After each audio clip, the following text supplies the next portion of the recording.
season between the Nats and Yankees. Two teams loaded with sluggers aim to take advantage of the weather and add to their lofty home run totals. Eric Fetty and Sonny Gray have different ideas in a rematch of starters from last week in New York. Game 2 coming up next from Nationals Park.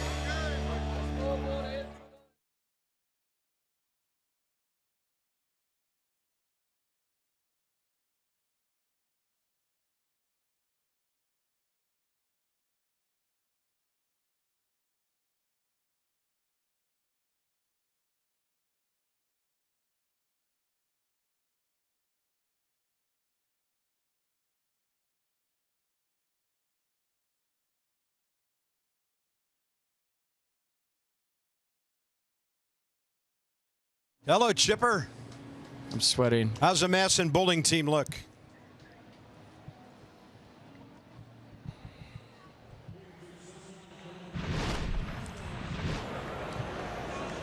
What save is it for him? 18th.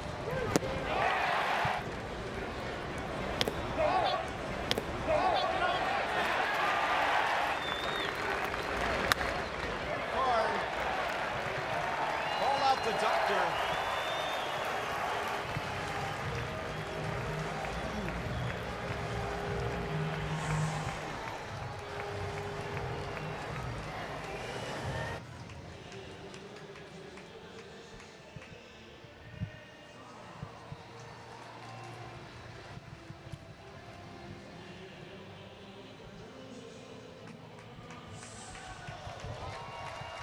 I can't believe it.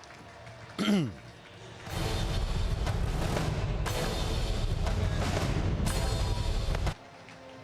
will you hand me a napkin right there, buddy? I'm sweating. My chest is.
Well, that was 1 hour and 1 minute of fun for the Nats to pick up a win over the Yankees. It's the battle in the capital. The NY against the Curly W. I like it. And so the Nats take round 1. We've got a full ball game for you now. That was a lot of fun, though. And you touched on the key. Get a couple of runs early, then you get your bullpen all set up. Yeah, the big Juan Soto home run. All of a sudden, you jump out to the 5-3 lead, and you're thinking, all right, Davey Martinez, manufacture your bullpen, get the right guys in there who you want. Sean Doolittle came in, and the bullpen did a great job. His 18th save, when you look at what he did, this is a big boy save, Carp, and no matter how you cut it, you got to get out Aaron Judge because Giancarlo Stanton's on deck. Then you got to get out Stanton because Sanchez is on deck. In a 2-run lead, this is a big boy save. Maybe the most impressive save of Sean Doolittle's season so far. So a tough lineup to get through. He got the job done, and now everybody can just go out and play baseball in game 2. So 18 out of 19 for Sean Doolittle, who was obviously delighted to get that save. So we've completed the suspended game. That's off the calendar. Juan Soto, first career, how about that? It's a pinch hit homer. Yeah, he wasn't in the game. And then Sean Doolittle, 18 out of 19. So in game 2 tonight, it's Eric Fetty and it's Sonny Gray, a youngster, a veteran, and they both pitched about the same ball game against the other ball club at Yankee Stadium. Yeah, Eric Fetty, your first start's against the Padres, but your next 2 are against the Yankees 6 days apart. So we'll see what Eric Fetty has. Sonny Gray is a guy that you can get to, so we'll see how this one plays out. And there might be some more Juan Soto home run support. There's the one in New York last week, right down the line. Brett Gardner couldn't believe it. And then he goes high and deep and way out to right center. Eerily similar to the one he hit out here tonight. Last row of the second deck before it caromed out onto the concourse. Soto and the Nats against the Yanks ahead.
Hello, check, check, 1, 2. My headset's on my head. My headset's on my head. Hello again, everybody. Bum, bum, ba-da-dum. Hey, we could do a triple dip, Smitty.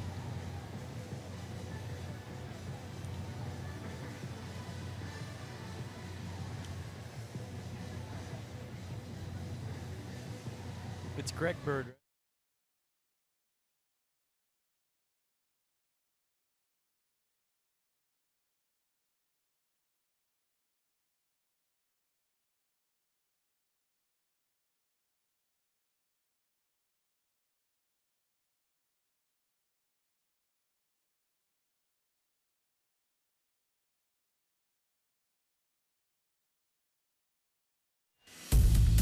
Nationals baseball on Masson, brought to you by PNC Bank. There's no better time to act than today. PNC, make today the day. And by your local Volkswagen dealer. Visit VWDealer.com for the Volkswagen dealer near you. Hey, you're right on time. The Nats are taking the field for the nightcap here. Juan Soto, home run hero of Game 1. Yeah, he'll be in left field. You think he's going to be taken out of the lineup? I don't think so. 88 degrees, but it feels like it's mid-90s still as the shadows have overtaken the left side of the field, but there's still some sun for Adam Eaton to deal with out there in right field late in the day. So here come the Yankees, and they will have the big guns in there. They're separated a little bit in this game. It'll be Judge second and Giancarlo fourth with Didi Gregorius in between. So the Yankees came into this day with a team batting average of .251 and a healthy total of 113 home runs. So here's Eric Fetty, 5 innings, 6 hits, 4 runs against the Yankees on the road last week. And that was on the 13th in Yankee Stadium. So fastball, slider, cutter, curveball change. The fastball averaging 95. It's got a little arm side run to it. You see the average against. Once again, Eric Fetty faces the Yankees. And I'm still making out my lineup card, because we just got the Yankees lineup about 2 minutes ago. Good defense behind Eric Fetty in game 1.5 of the doubleheader. Soto, Harper, Ead, the outfield. Turner, Defoe up the middle. Rendon, Reynolds at the corners, and Pedro Severino behind the plate. And Bryce Harper played center field in the second game. There he is. No beard, shaved it off. It's a good look. I like it. Eric Fetty against Darren Hicks. The internet going crazy saying that Bryce shaved his beard off because he's playing the Yankees today. Yep. That kid can't do anything without it being a lightning rod situation. Can I go millennial and say whatever? All right. Aaron Hicks, 242, 8 and 28, his power numbers. And we are underway at 6:46 with ball 1.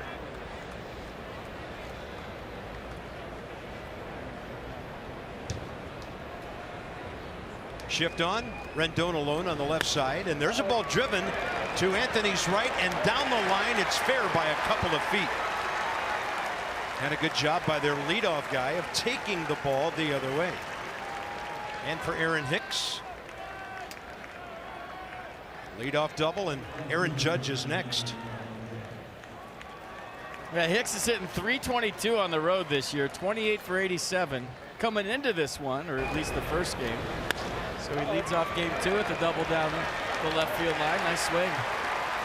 Do you think Aaron Judge is even thinking about moving him to third here with nobody out? No. I mean, maybe he is, but aggressively to right center field. That's where his strength is. Judge, 18 homers, 46 runs batted in.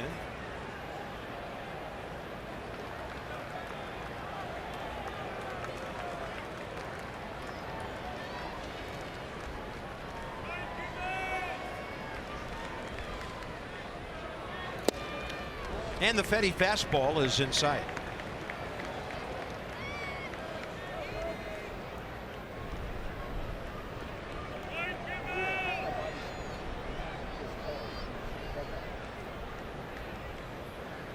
It's the fastest half hour in sports between games of the doubleheader.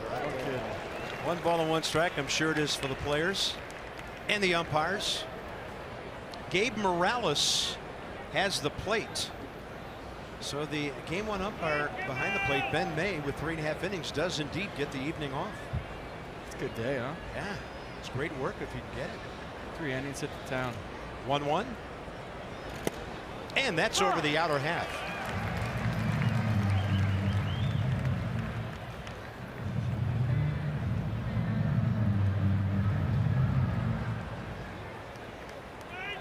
Yeah, they didn't rotate the base umpires at all. Ed Hickox first, Jerry Meals, crew chief at second, and Chris Siegel at third. And now 1-2 to Aaron Judge with a target away, and he just swings from the heels and fouls it straight back.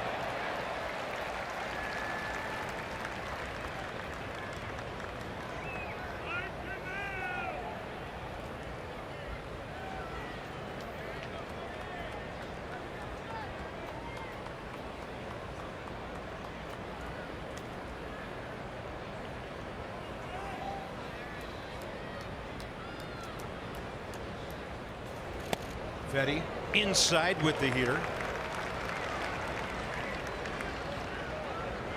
So for Eric tonight, his 6th big league start. Still looking for that first win. He's 0-2 with a 7.96 ERA. 3rd start this year. Opponents hitting .293 against him. Yeah, you talk about all the home runs and how many the Yankees hit, but the most impressive thing about their lineup is how they make it work. I mean, we saw it at Yankee Stadium. We saw it for a minute here at Nats Park before it rained. I mean, they swing at strikes, they take balls, they're grinding out at bats, and they wear you down. It reminds me of the Nats offense a lot last year. Well, they're going to make you work. Here comes pitch number 7, but they grind. They might not get you the first time, but they're looking to get that pitch count up, stay in at bats, and look for mistakes. It's the most impressive thing I've seen from their lineup. 2-2. Slider away. Cutter, slider, whatever. Down and away from Judge for a very important first out. Yeah, this is late and sharp. Watch, it looks like a fastball on the black for a long time, and then just the late break. You see how Severino catches it going away from Judge, and a big strikeout for the first out here in the first. Watch this thing. Looking like a heater, looking like a heater. Nope. Ran out of bat. Nice pitch. So Didi Gregorius in between Judge and Stanton. Trey Turner able to shade the left-handed hitter up the middle a bit. It's playing right behind the runner, and Fetty misses ball 1.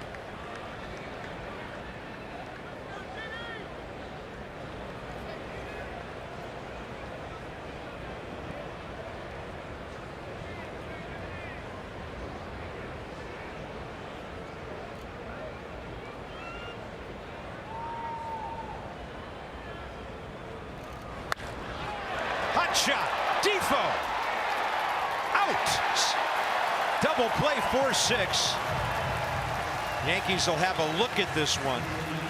Aaron Hicks trying to get back. Trey Turner didn't sell it. You saw he was walking off the base. I think he thought he got back, and the Nats player staying on the field is telling me I think he's safe. Yeah, you go to New York, you watch the replays, the Yankees are going to challenge us, so we're going right to the headphones. And the player's body language is telling me that he got back. Let's see what the replay says. Yeah, he's definitely safe. It's not even close. Yeah, that was interesting. That's the crew chief there, taking a long look and then a very kind of casual out call. So that's Jerry Meals on the right, the crew chief, and the home plate umpire, Gabe Morales, with him. You just kind of tell the way Trey was running off the field. Yeah, should I go? I know they're going to challenge us. I'm not going all the way. And he told you everything you need to know before the replay.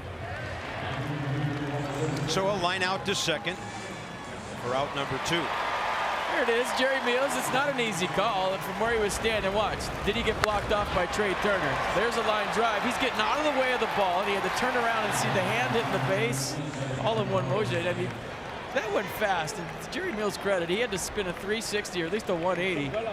He spun a 360 and saw nothing. A 180 to see the play, and that's a tough call, man. You got to give umpires a little slack once in a while.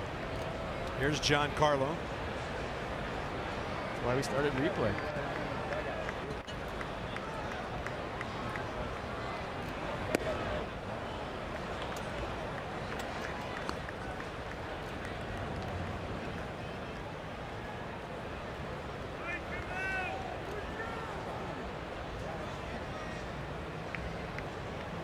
Stanton 2 for 2 with a couple of singles against Fetty last week.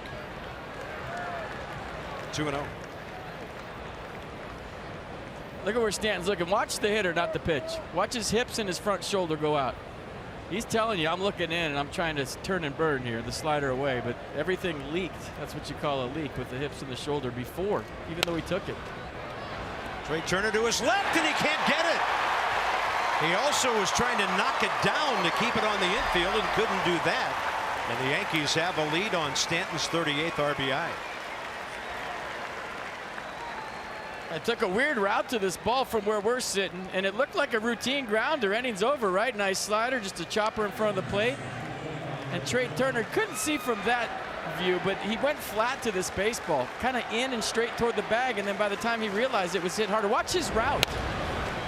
He comes in like, I got this, and then it's by him. So maybe some topspin created by that first hop in front of home plate. And it looked to me like Trey Turner misjudged the speed of that ball. Well, the Yankee fans able to make some noise here. First inning. Labor Torres 1 for 2 with a homer against Fetty last week. And a swing and a miss.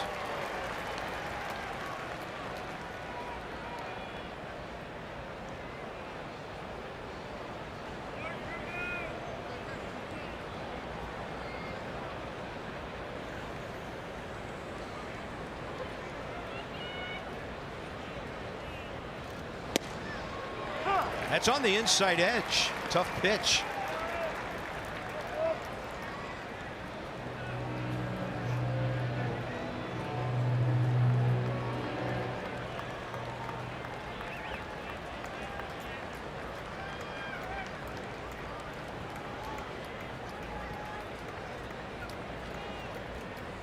And he goes that hard slider down and away.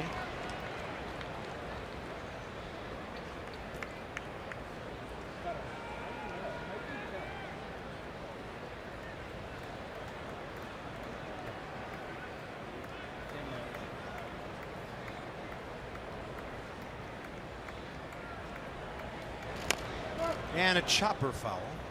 So watch the last hop here. So Stanton creates tons of topspin right off the plate, but the last hop actually goes away from Turner. Watch this. So there's a topspin. Watch this ball go towards center right there. That last hop, the last two hops kind of had a little inside out spin to it. I think that's where Trey got fooled. So a ball that he came in a little steep to actually went away from him at the end, and that's how it got by him.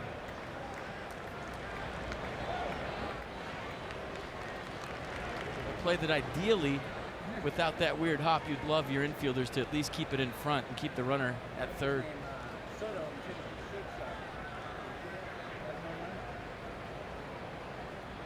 1 ball, 2 strikes. Out to center, ball hanging up for Bryce. Harper cruises to it, and the Yankees on a leadoff double and a 2-out single will pick up a run. Nats and Sonny Gray straight ahead.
All right, to the bottom of the first inning. Nats picked up a couple of runs to win that game this afternoon. So they've scored 295 this year, given up 247. 81st homer came from Juan Soto with his 6th.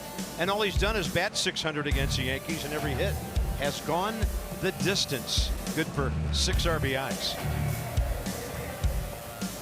Sonny Gray, career 52 and 47. 4th career start against the Nats. 4.70 ERA, no record.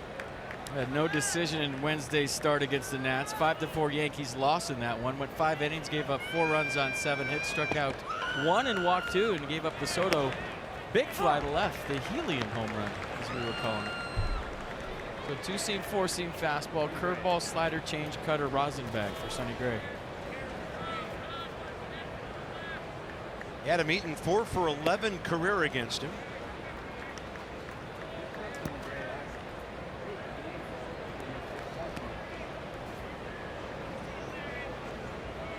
.327 as he steps in.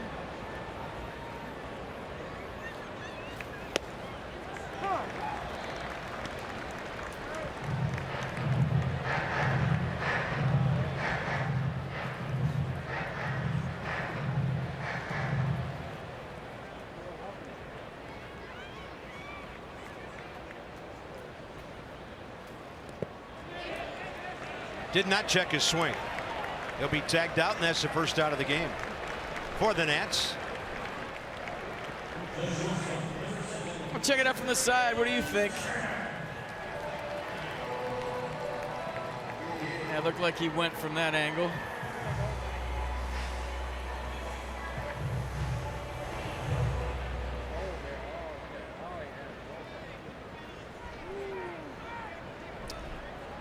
Drake Turner at 259.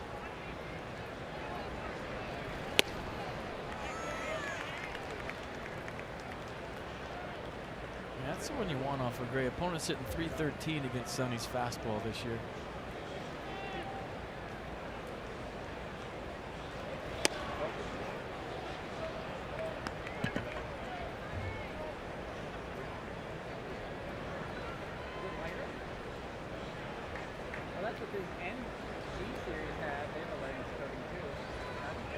Target away and a 1-1 unreachable for Trey, ending up with a one-handed swing.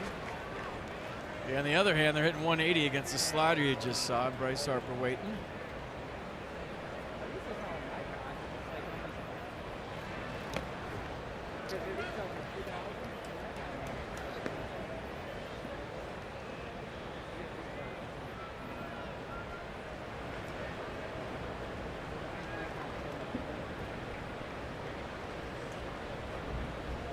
Two.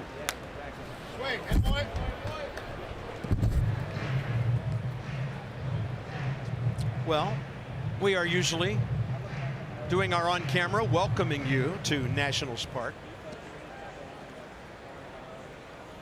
Dan's with us for game 2. He was out there with Ray in between games. He'll be back out for Nats Extra post game. So here we are in the nightcap, and Trey Turner not able to reach that one, and he's thrown out by Romine, and a couple of strikeouts by Sonny Gray to start the game. The Yankees defense behind Sonny Gray. Stanton Hicks, Judge your outfield. Gregorius Torres up the middle. Andujar Bird at the corners, and Austin Romine doing the catching.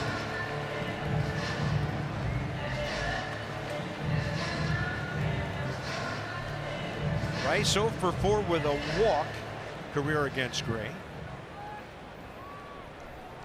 Steps in at 216, 19 and 43, the power numbers.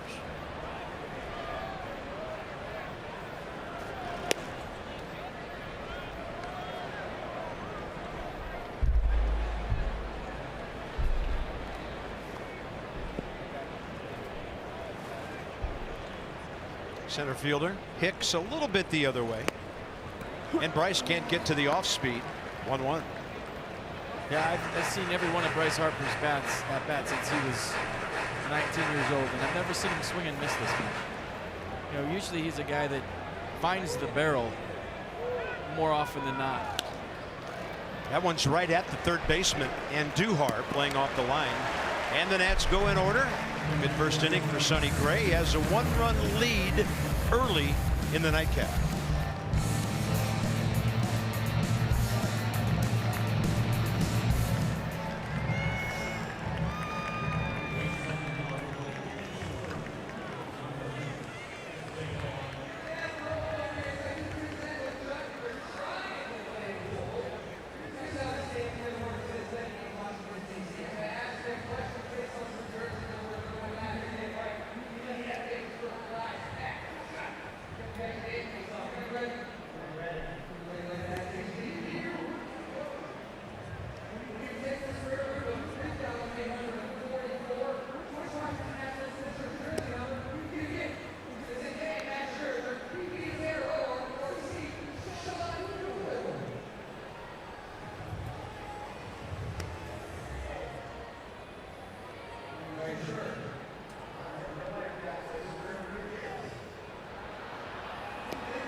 Eric Fetty has been pressed into action because of a couple of Nats starter injuries.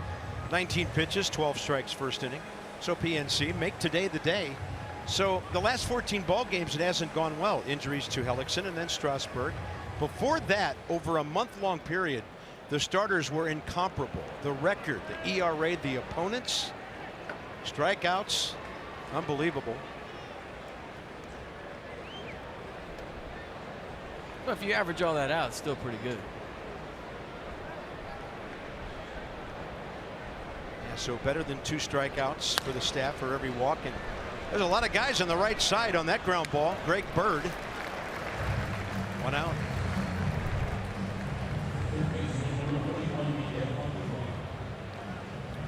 Next up, the third baseman, Miguel Andujar. Fetty retired him a couple of times last week.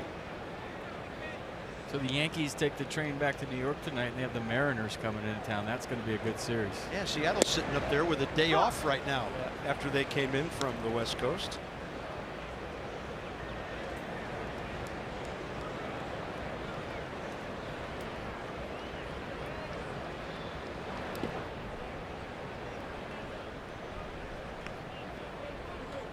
I think the key for Eric Fetty in this game is to get some quick outs. Like I talked about, they'll make you work. They're going to swing at strikes and take balls. If he gets some quick outs, he's going to go deep into this game. If not, they'll run your pitch count up in a hurry.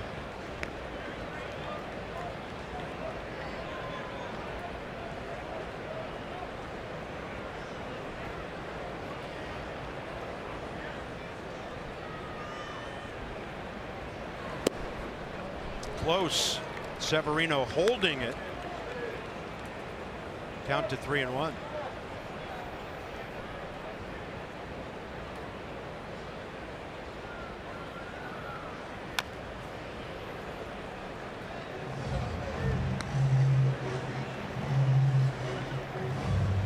You get your scorecard done yet over there?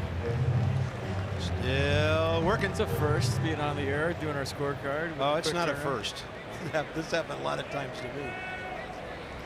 Yeah, it's, you know, managers try to wait as long as they can to get things organized for game 2, and we do some catching up. So Rendon ground ball, 2 outs. All right, Beltway Series presented by Innova heats up with 3 games between the O's and the Nats, June 19th, 20th, 21st. Check out the start times, all night games right here at Nats Park. So celebrate the start of summer and get your tickets at nationals.com. All right, 2 outs, bases empty. Fetty, a chance for that quick inning, FP mentioned, would be great. A couple of pretty brief ABs there.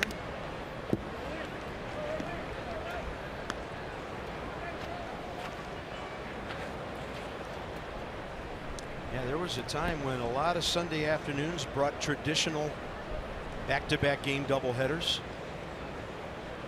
I always wondered how the guys who were playing both ends of a doubleheader, players, what they did in between games, and I'm sure you had some of those experiences along the line. Don't see it much anymore. It's hard to forget game one to get into game two. I guess you better, huh? Well, not if you had a good game.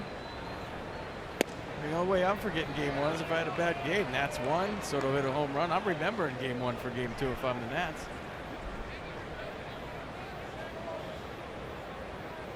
Two balls, one strike. I like the quick turnaround though, Cart. The split doubleheader stinks. I mean, you play one game at 1 o'clock and then you have that awkward in-between period where it's not long enough to go home. So you just sit around, you play cards, you eat, grab a shower, maybe hit in the cage a little bit and get ready for game two. But the quick turnaround is how you used to do it in the minor leagues. And they play 7-inning doubleheaders in the minor leagues, which I like. 2-2. Right side, Defoe's got some ground to cover, gets there, and then makes a very quick turn. Fine play. And for Eric Fetty, 3 ground ball outs to get through a 1-2-3 second. Well done by Wilmer. Feel bad if somebody gets aboard. Rendon first, next.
UVA have teamed up for UVA Day, Saturday, June 23rd.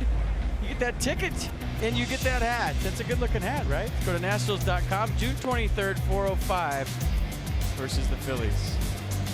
Yeah, Phillies in this weekend after the O's come in tomorrow. So here's Anthony Rendon. Achieving More, presented by AT&T. So last 9 games, over 320. The extra base hits, the walks, the RBIs, the runs. And what he did earlier today is not considered one of the last 9 games. Anthony Rendon had a homer back on May 15th, and today he had a base hit, and he scored ahead of Soto when Juan hit one a mile. So Anthony Rendon is definitely on a big-time uptick here, hitting 266.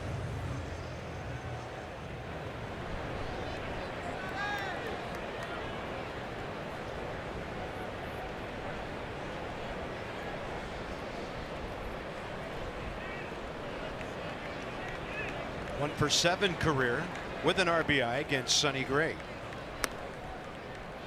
13 pitches for Gray, 9 strikes first inning, couple of Ks and a ground ball.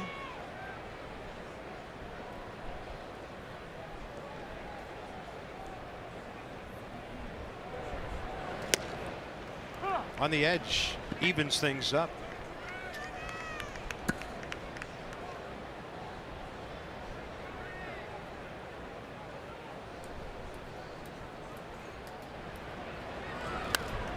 Each ball club has an extra player for this nightcap, and for both teams, their right-handed relievers. Davey has Austin Voth joining the guys in the bullpen, and Aaron Boone has Giovanni Gallegos. Extra arms for both ball clubs.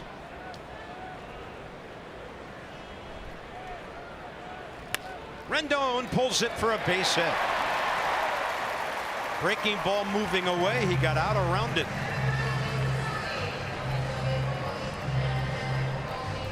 There are hits on the ground, see?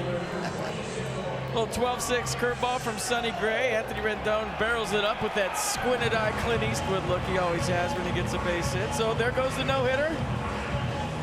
First knock of the night for the Nats by Anthony Rendon. Nice swing. Yeah, get anybody aboard for the next guy, and who knows what might happen.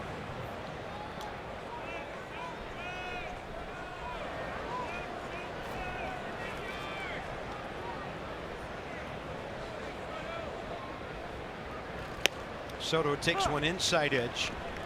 So Juan has 25 hits, 6 home runs, handful of doubles.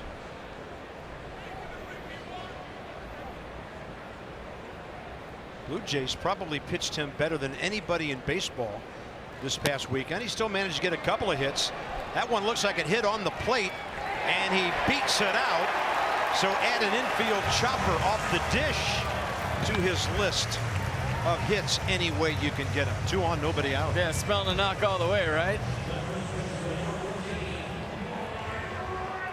I think he's an average runner, and that's by no means a slight. He's not a burner, but anybody that chops a ball off the plate is going to fly down the line. So an easy infield single for Soto, and Duhar didn't really have a chance. Had to wait for it to come down. So Juan will take it. Another base hit. The Yankee killer strikes again, this time with an infield single.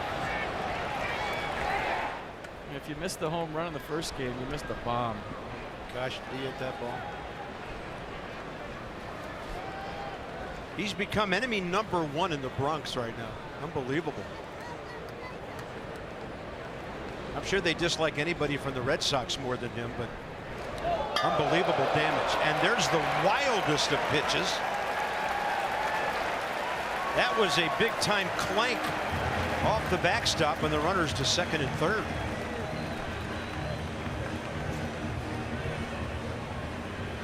Oh, we're going to Expo the wild pitch. Like it. Sonny Gray won't appreciate this. The Verizon Expo wild pitch looked like the curveball just slipped out. Good take by Mark Reynolds. That just missed. The 100% fiber optic network. Sounds like it hit my glove back there. Means more speed for more devices at once. Visit getfiles.com. To lay off those borderline pitches. But now you're sitting 1-0.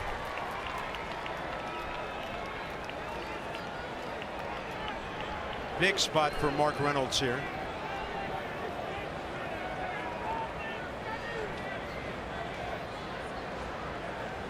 Hasn't faced Sonny Gray before. It's a fun at bat, Carp. Hit a ground ball to second. You come back to the dugout here. Get the runner in, get the runner over. You can accomplish 2 things with 1 swing. 2-0 though. He's probably thinking a little more damage than that, especially early. Sac fly zone. Yeah, good speed, really good speed at third. Soto behind Rendon. And the curve for a strike, 2-1.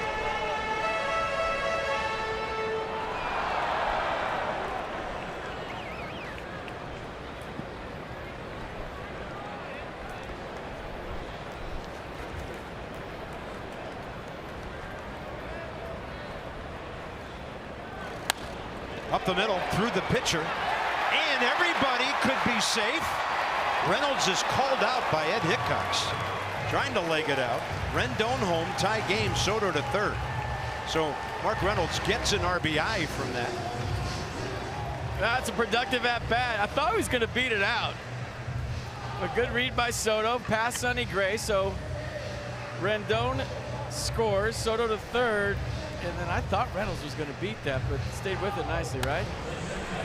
Accomplished what he needed to accomplish. Just got picked up by Didi. Stayed with the play, nice.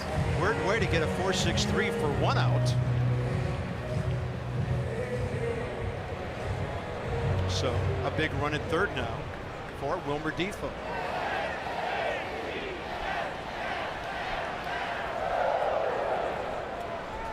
Infield in. Yeah, early for that. That's interesting. You got one of the most potent offenses in the American League in the second inning of a 1-1 game. Aaron Boone decides to bring his infield in.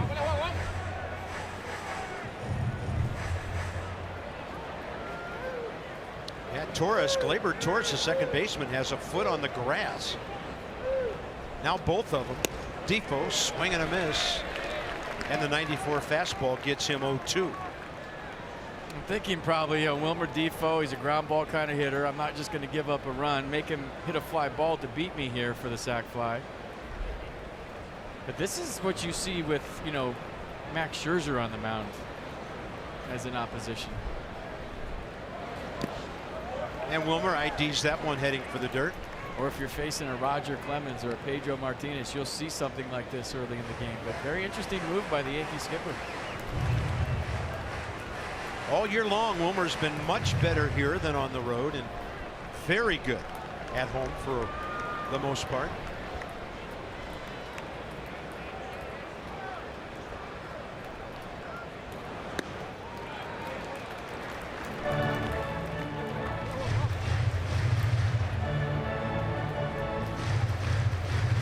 Wilmer with his fair share of lob wedges over the infield too this year, especially with 2 strikes.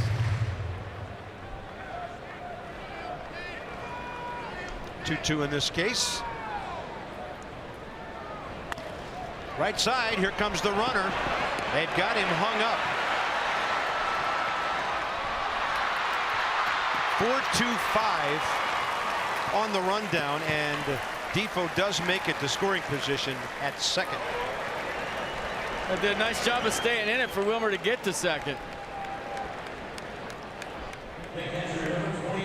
So many times in today's game, you just see a runner give up and not stay in the rundown. Give Juan Soto a lot of credit, even though we'll see if Pedro Severino gets pitched to here with the 2 outs and first base open. But at least you got a runner in scoring position out of that. And the move worked by Aaron Boone. That's why he's the manager.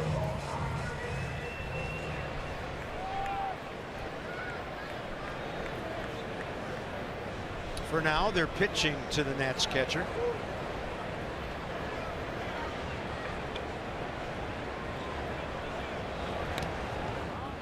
Check swing, foul. Yeah, for those of you that don't know, that's a contact play. You predetermined before, if you see down angle off the bat, you're going. You want to make the Yankees make a play, force the issue. So for Juan Soto, he did the right thing. It was the contact play, you're going, you're hoping for a bobble, a bad throw. Once the play is made, you stay in the rundown long enough for the batter runner to get to second base. He did everything right. High strike, and it's 0-2 now.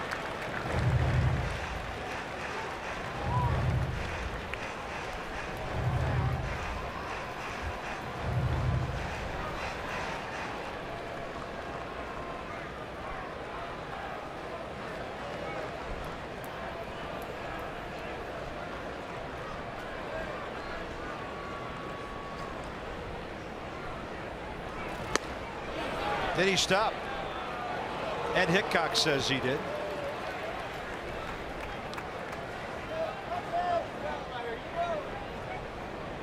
Choosing to pitch to him, a base hit here would be huge.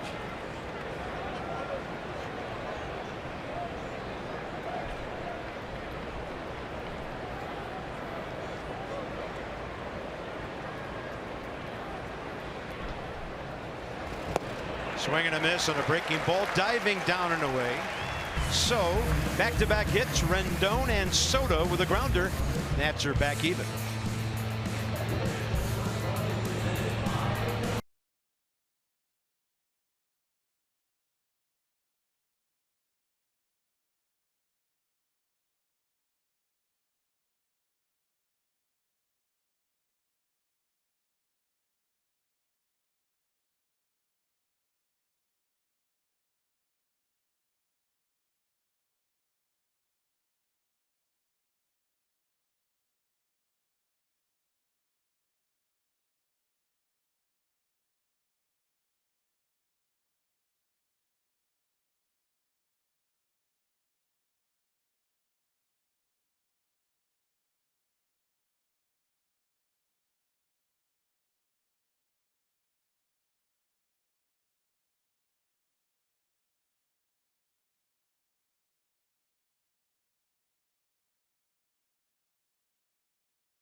in progress for the young right-hander, and he's got a lot of different options. 4 off-speed pitches that he can go to. Slider not as effective at this level as what he saw in the minors, and so he started throwing a cutter. Actually threw it for the first time in a game last year at Wrigley Field. The Major League Baseballs actually have lower seams than the one in the minors, so his slider hasn't had the same type of movement up here as it has at AAA and lower. So Mike Maddox, the Nationals pitching coach last year, suggested that Fedde start throwing a cutter. Ideally, he said he wants it at about 89 miles an hour. The slider, 84-ish, somewhere around there. So guys, he's still very much tinkering with his stuff. Max Scherzer helping him out too. Good play, Mark Reynolds, and a pretty good swing by Sonny Gray, who's now 1 for 11 as a big league hitter. And the best part about this play is he's on his toes. Now you're thinking an American League guy, he's been with Oakland and New York, this guy can't hit. So maybe you're thinking about your last at bat on defense and you're not ready for this, but Mark Reynolds was.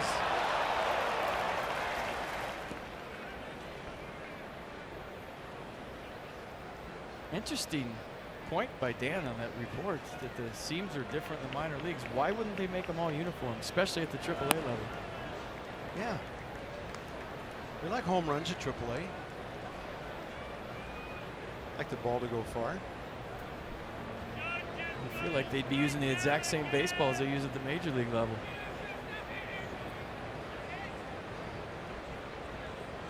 Fedde to Hicks, who led off the game, flaring a double down the left field line.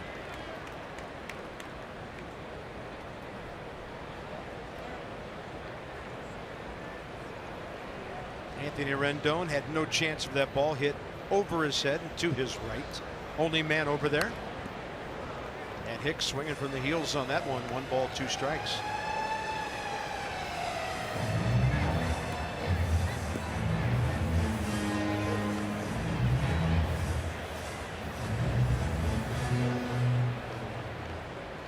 This could be the biggest Monday night crowd we've had in a long time at this ballpark. Up the middle, there's a guy there. It's Trey Turner playing on the right side of the infield. Hicks really getting down the line. 2 outs. Eric Fedde getting things going here. And a look ahead to the Nats' upcoming schedule, brought to you by Sandy Spring Bank, where they help people and businesses reach their goals every day. Sandy Spring Bank, from here for here, for 150 years. So the O's for 3, the Nats swept at Camden Yards, and the Phillies for 3. The one not on there has now become the Sunday night game.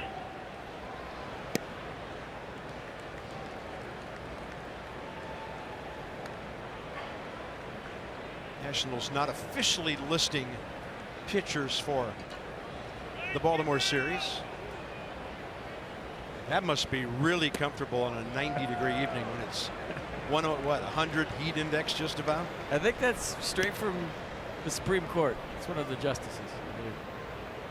That's how they dress when they come to the game. Well, if he's got a life term, he's going to be around a long time. 2-0 pitch. 3-0 to Judge, who struck out first time out.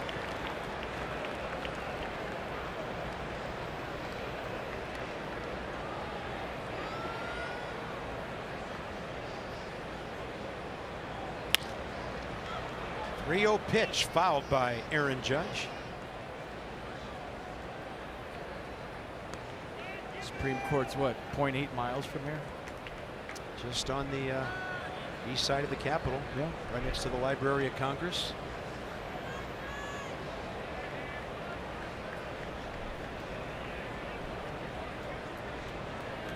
They get him. I think they'll need a bigger bench inside. 1 out walk. Pardon me, 2 out base on balls, and Didi Gregorius next. That's Fedde's first free pass and the first Yankees runner since Stanton got that RBI single up the middle last inning.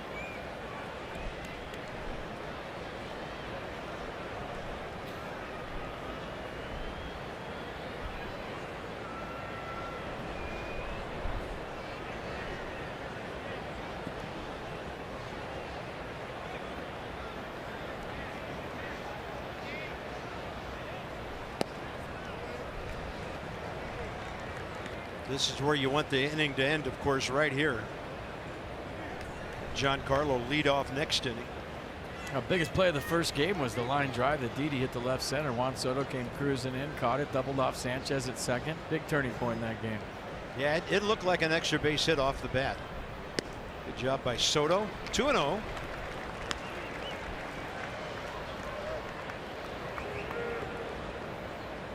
Eric will take a little stroll down the back side of the mound and pick up the rosin bag. Yeah, but this is what power does to you as a pitcher. You try to be so fine with your game plan because you don't want to leave anything out over the plate. And a lot of times you'll find yourself throwing a lot of pitches and falling behind the count because you're trying to make the perfect pitch. You know, if I leave one out over, this guy can go deep. If I leave one out over, this guy can go deep. So now I'm shaving corners. I'm throwing off speed and fastball counts. I'm grinding mentally every single pitch. And this is what a lineup like the Yankees will do to you as a pitcher.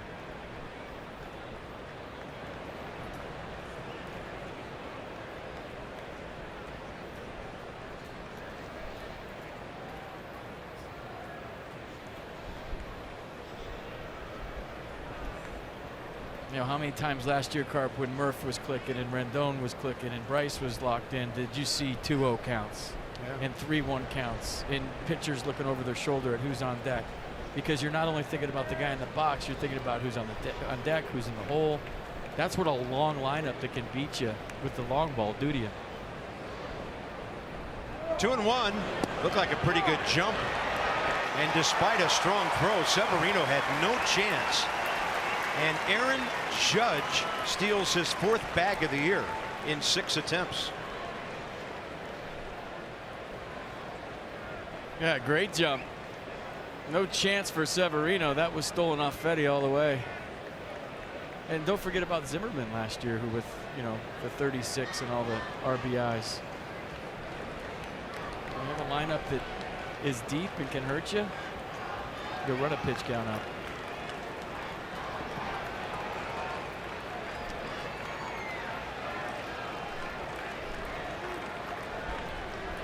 Tie game, top of the 3rd, 1-2-0 each ball club.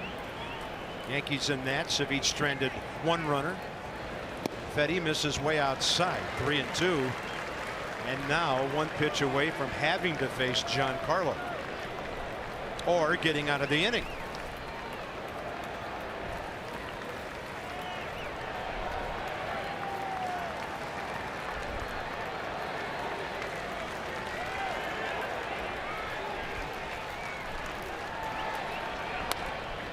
Took a little bit of the speed out of his bat. Defoe has it.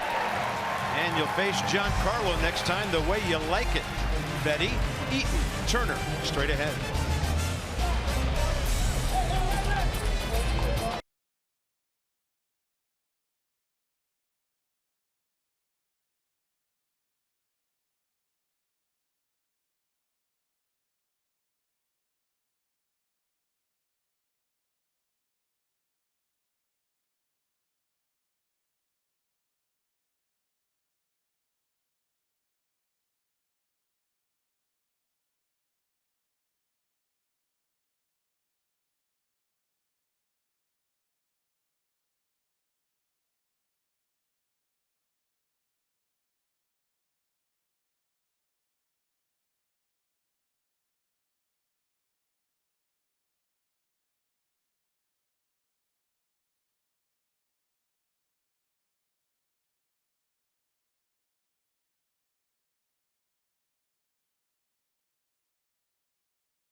On at papajohns.com. Promo code NATS50, 50% off regular menu price online orders.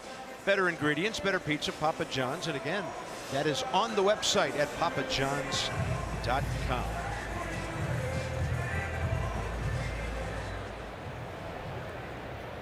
Fetty 0 for 1 with a walk as a hitter this year, and as a big league batsman 0 for 5 with a sacrifice. Sonny Gray 32 pitches in his 2 innings.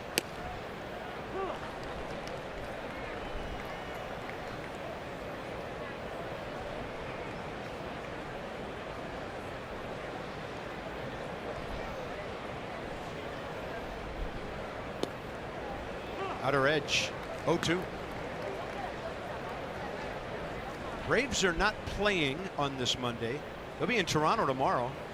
The Nats could win tonight and shave a full game off the deficit with a couple of W's today. Right now it's at 3 games after the Nats won the first game. Phillies are home. They've scored 4 in the first against St. Louis. There's the division. And when tonight you take 3 out of 4 from the Yankees on the season series. How about that? Mets at Colorado later. Marlins at San Francisco. On the edge, strikeout number 4.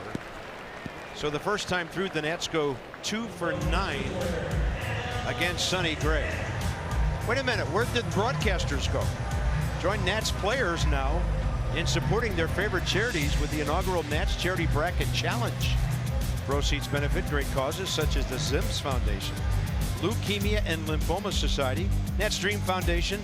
You get discounted Nats tickets. Simply visit nationals.com/bracket to get started. I'm stunned. Semifinals. I heard it was close. I heard Adam Eaton beat me by a half a vote. Super close. But I'm glad that he advances, and now he takes on Bryce Harper after the base hit. There's Adam Eaton. That's why they knew he was going to get that base hit. So the Nats have their 3rd knock of the night. Adam Eaton is now hitting right around .330. Nice job of staying on the inside fastball. You see the location mistake. Austin Romine setting up away. Sonny Gray throws it in. And Spanky spanks one to right. Something happened at first base. Did the throw go into first after this? There was a tag at first. Yeah, he was watching. Yeah, right there. They tried to catch him napping going back to the base. Yeah, Berg had to reach around at him. That thing almost went over by the camera bay.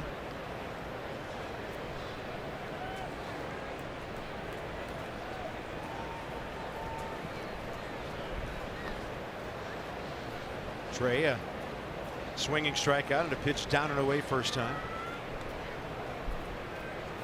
I don't think Eaton's ready to steal a base yet. He was in between Conan standing up and diving, and he just kind of fell on the base. That's why he's laughing at first. So you get your feet tangled up and you're like, I'm going to go back stand. Wait, I better dive.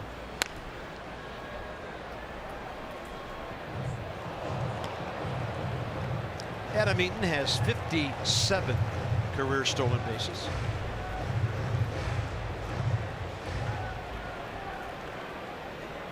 I think the steal is going to be part of his game until maybe a month from now or so. Still trying to get the legs underneath him 100%.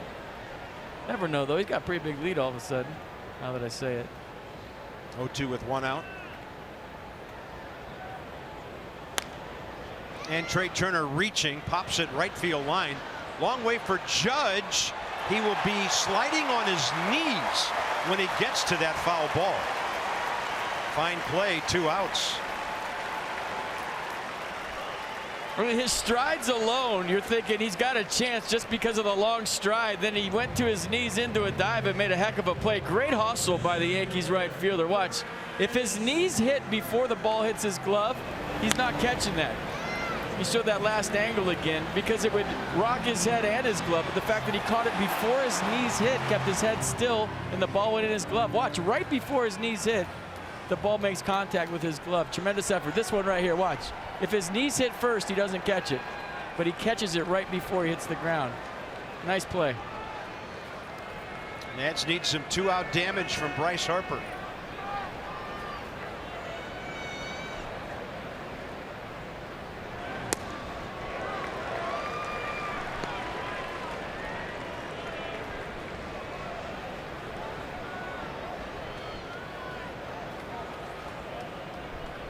And when you're Bryce Harper, Carp, and you're struggling, everybody's got the answers, don't they? He needs to do this. He's got to do this. Spread out. Go the other way. Let the ball get deep. Keep your head. I mean, he's hearing it from everyone. Target away. Ground ball right to Gleyber Torres. And that's it for the Nats in the third. They've stranded a couple. 1-1. Middle innings of the nightcap coming up, and Stanton is first.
Drive RAV4. Toyota, what drives you? Visit buyatoyota.com for great deals. Fresh squeezed lemonade. That's not enough, though. Fifth floor, yeah. I'm still thirsty. We need a little more than that. Yeah.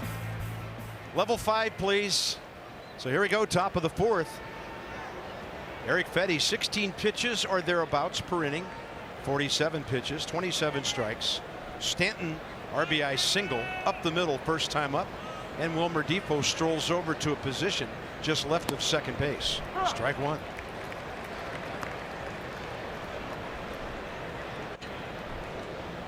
Giancarlo now 3 for 3 against Fedde in their brief history.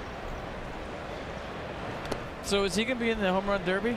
Is Bryce going to be in the home run derby? Is Aaron Judge going to be in the home run derby? Major League Baseball is having trouble getting guys to participate in this thing, I'm hearing. What about Mike Trout? Judge said no. He really struggled after the All-Star break last year. I mean, you don't want it to be like the dunk contest where you don't know anybody in it.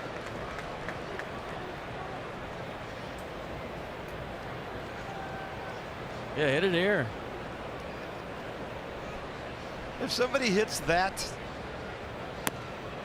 ball's going to have to say Titleist on it. Well, it's become more of an endurance thing all of a sudden, right? So it could wear you down. I kind of see where they're coming from. As far as messing up your swing, I wouldn't know anything about that.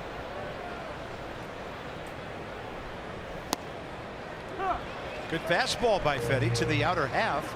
Nissan pitch cast. The one thing I would say is if I'm not on the All-Star team, I might want my 4 days.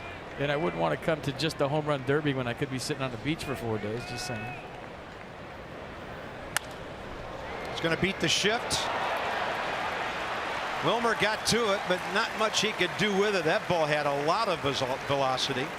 And now Giancarlo's 4 for 4 against Fedde. No RBIs attached to the hits, but squared one up there. The glove gets caught underneath, huh? Good effort. My first thought is he okay? But it kind of released there at the end, and I don't think he was getting him if he got up quick anyways. Nice effort by Wilmer Depot, and Stanton with his second ground ball single. There's the second baseman, Gleyber Torres. So each team with a run on 3 hits. Ground ball, Rendon. Defoe, 5-4-3, around the horn for 2 outs here in the fourth. Man, nice play getting the big hop. Once you get the bottom of this big hop right here, it's an easier double play. Watch him charge the ball and get the bottom of that hop. If it hops again, it's going to get tricky. So there's always a moment at third base where it's, do I charge, do I go back? Rendon made the right decision, getting the bottom of that big hop, and then he threw a perfect feed to Wilmer, who completes the 5-4-3 double play. That was nifty. And Nat's second of the day, 54th of the year. And here's Greg Bird, who bounced out to Defoe first time. Now the shift is on the left side. I always told infielders that hops are like the McDonald's arches, and you want to get the bottom of the arch. You don't want that thing to hit again, because if it hits again, it can hop up, hit you in the heel, and squirt off. We saw it happen at second base already tonight with Mark Reynolds. So what did Rendon do? He got the bottom of the arch, the hop, before it hit again, and didn't allow the infield itself, the dirt, to dictate the hop. It's a nice play. So for you younger viewers out there, you see a big hop get the bottom of the rainbow, the bottom of the arch, before the ball hits the dirt again. Yeah. You see it, go get it, pounce on it.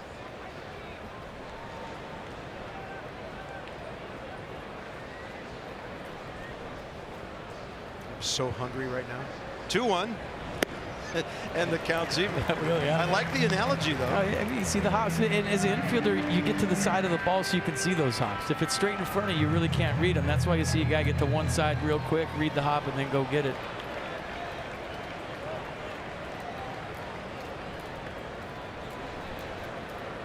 Two balls, two strikes.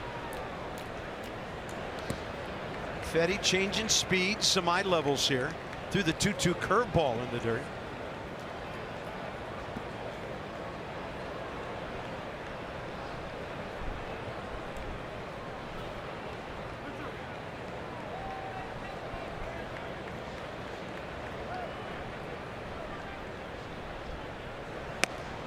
Wow, that's close. Fetty had taken steps off the mound toward the dugout. Gabe Morales didn't give him the call.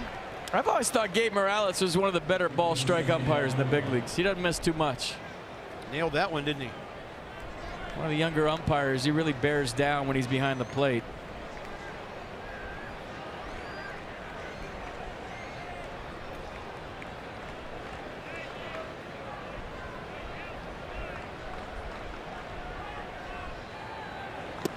So the inning extended. Double play looms large, and here's Andujar.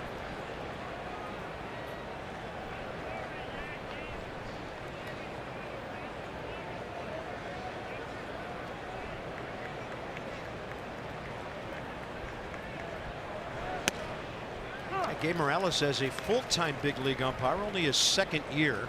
Made his debut back in 14, though, and we've seen him a lot over the years. Working on Jerry Meals' crew.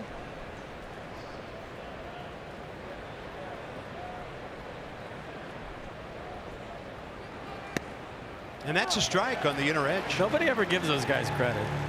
You know, they're the best of the best. That's why they got the big leagues. But we always like to harp on when they miss calls or when they make mistakes. But I think the better umpires need to be recognized in baseball because they do a heck of a job. It's not an easy job by any means.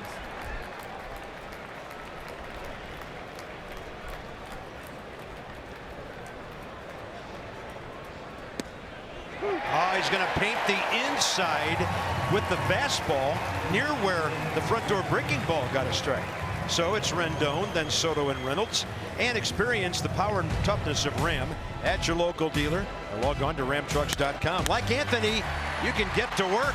Guts, glory, Ram, and Rendon.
All right, Teddy has a blanket. What's he doing? Today National Picnic Day or something? He's starting to fire. He's reading a book.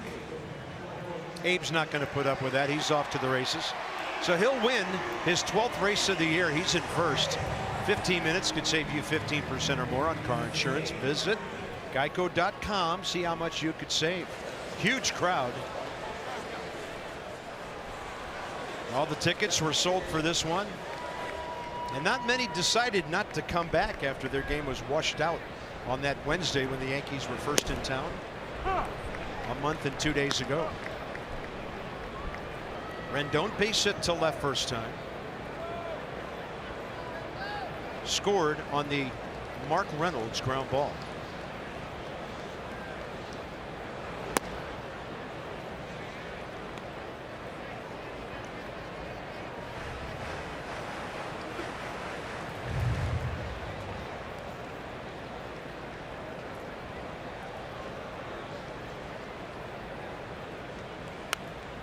Pretty good rip on a 1-1 pitch.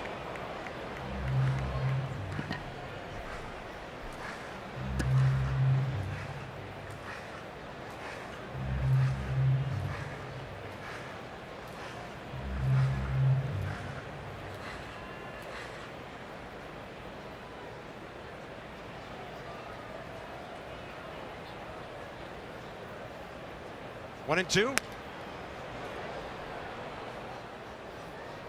I mean, that's what Anthony Rendon does best.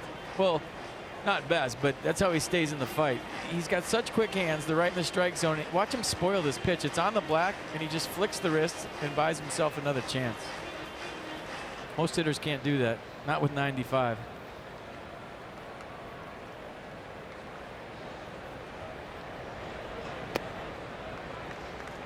And the longer you stay in the fight, the more opportunity you have to hit a mistake.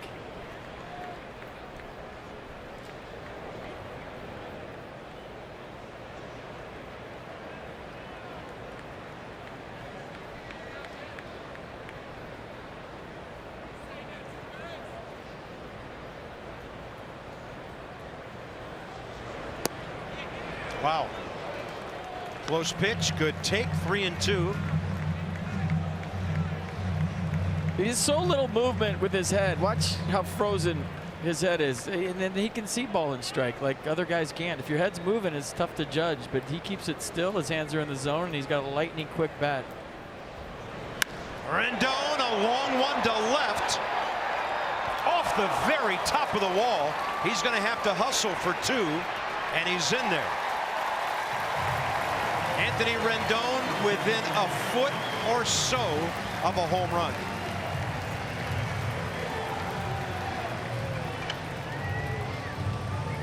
I mean, you talk about an at-bat in a big league at-bat. We're going to show you the final result, right? It's a missed fastball middle in, talking about the lightning quick hands on cue. Just misses a tater. Where did it hit? Top of the fence. So Tony Two-Bags with a double. But the anatomy of that at-bat was a 95-mile-an-hour foul ball over his dugout, spitting on a borderline curveball, stays in the fight long enough to get a pitch that he can drive. Most guys would not have been around for that pitch that Anthony Rendon hit. Can a lot of guys hit that pitch? Yes, but to stay in the at-bat that long, to do what he did to get to that point is what separates him from a lot of hitters. Good call. Good swing. And a productive out for Juan Soto. He'll turn on the first pitch. Down to Bird. And Rendon to third, one out for Mark Reynolds. 1-1 game, roll over it, get some high fives. Productive out for the 19-year-old. You can't hit them all 450 feet. Reynolds already has one RBI tonight. After a wild pitch, Rendon and Soto were at third and second when he hit a bouncer up the middle that Gleyber Torres literally kicked right over to Didi Gregorius. They got Reynolds at first, got the RBI, and he did not see a first pitch fastball there. So Mark now has 9 RBIs.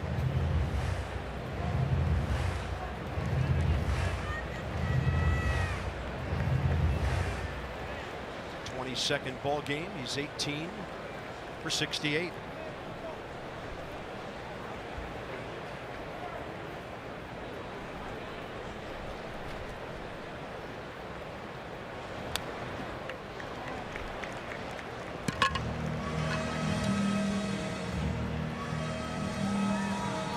There's a lot of buzz on the internet right now about the Nats picking somebody up. Stay tuned. It's called a tease, by the way. Let's see.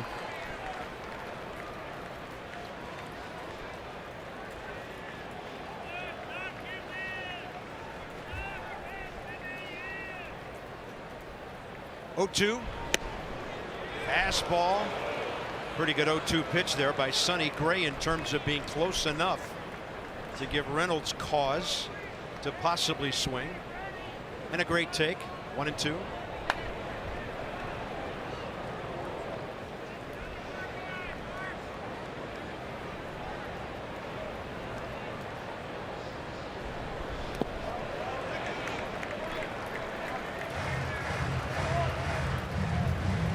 So it's a lot of buzz on the internet that the Nats are close to acquiring Royals closer Kelvin Herrera, per John Heyman, Bob Nightingale on Twitter, so take that for what it's worth.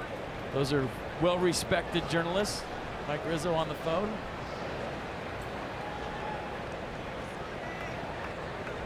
And he has 14 saves this year. 16 chances and a 105 ERA. 2-2. Reynolds high in the air, left center. Anthony Rendon will score easily to give the Nats a 2-1 lead.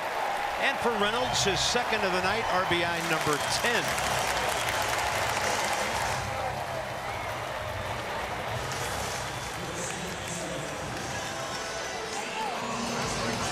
I mean, in today's game where the home run and strikeout are king, how refreshing is that to see a leadoff double, a rollover grounder, and a sac fly to put your ball club ahead by 1?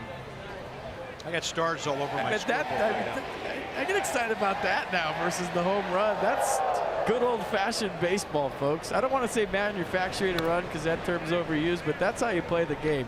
Get them on, get them over, get them in, especially with 2 strikes. Nice job, Mark Reynolds. Bases empty, 2 outs for Wilmer Defoe.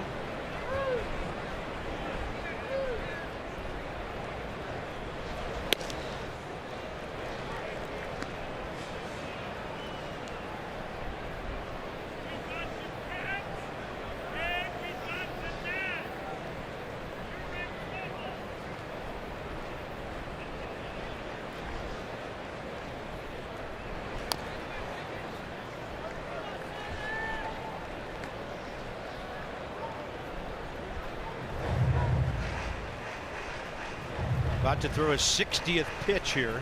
Sonny Gray, 2 outs, 4th inning.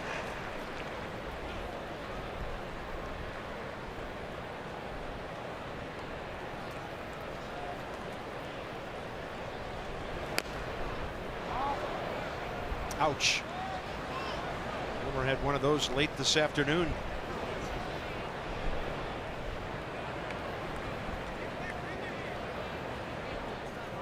Shin piece. Curveball came around it. Yeah. Could be a shin burger.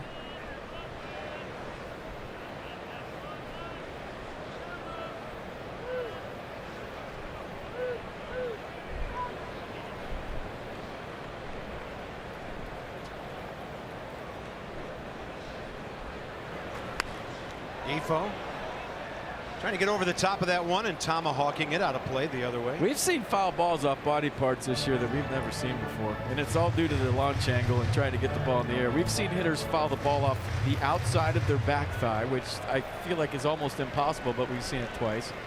Off the back knee a bunch. And of course your standard shin, foot, toe thing, but this year more than any other year, we saw Ozzie Albies get hit in the back elbow because he was swinging up, trying to check his swing, and the elbow was exposed. So many different foul ball places because everyone's swinging for fly balls.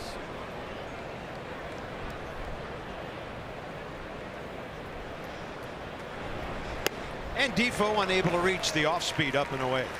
Nats pick up a run though. Rendon's double got it going. Soto and Reynolds sent him the rest of the way. Hot night in DC. 2-1 Nats.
coming up.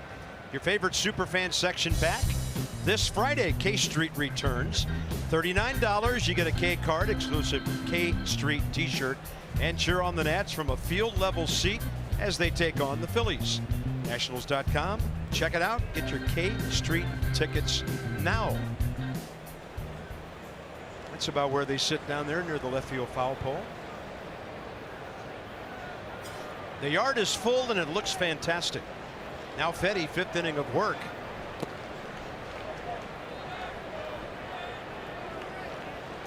Austin Romine, the catcher. Hot shot to Defoe. Wilmer had the range to his left, turned around and threw him out for the final out, 2nd inning. This guy's one of the Yankees' hottest hitters.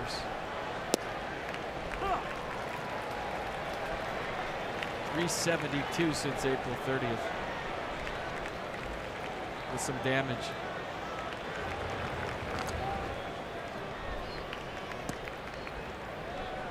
Two and one.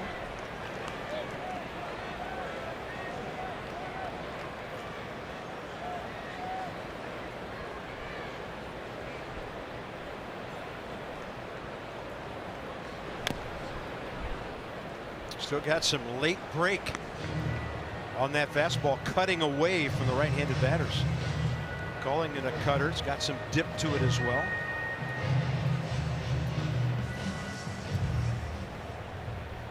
Eric went 5 innings against the Yankees 5 days ago. 6 hits, 4 runs. Walked 1 batter, struck out 3, gave up a couple of solo homers.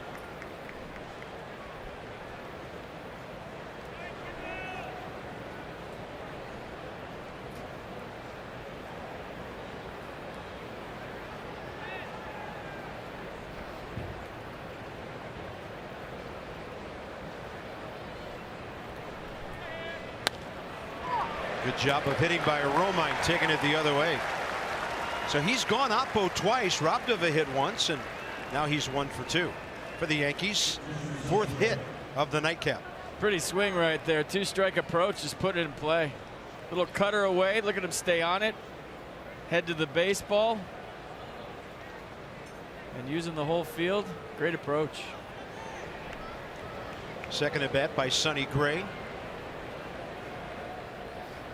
3 career sacrifice bunts. Check out the bunting skills here.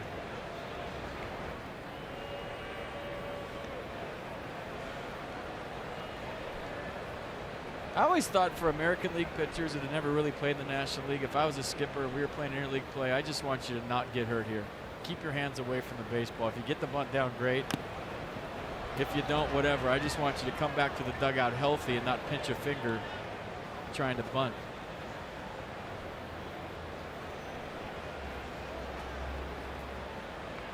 Well, we saw Matt Adams square around in Toronto the other day. Ball got him right on the fingertip of his index finger.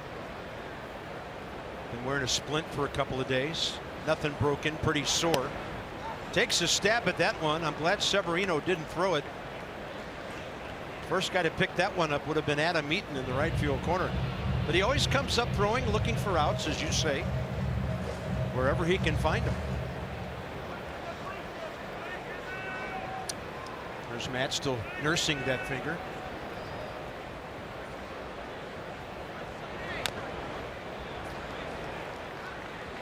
I think it was hooked up to something. Maybe a stim machine or something. You see that cord? Yeah. Or maybe that's where his headphones are hooked up to.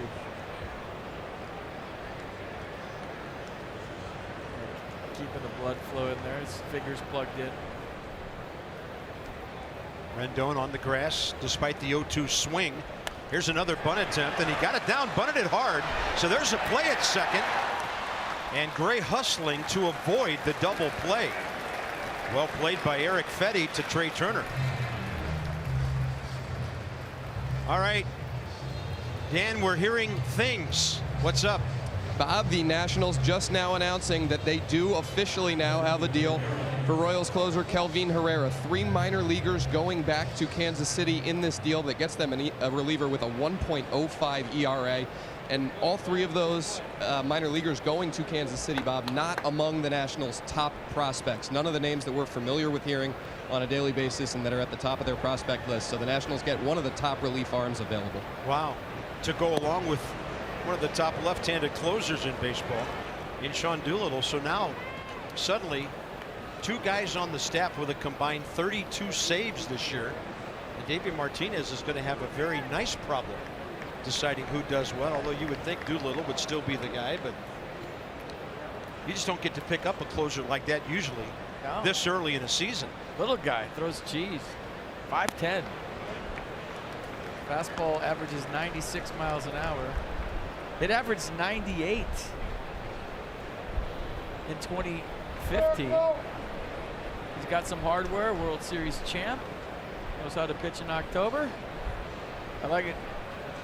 Now the Royals are 22-49.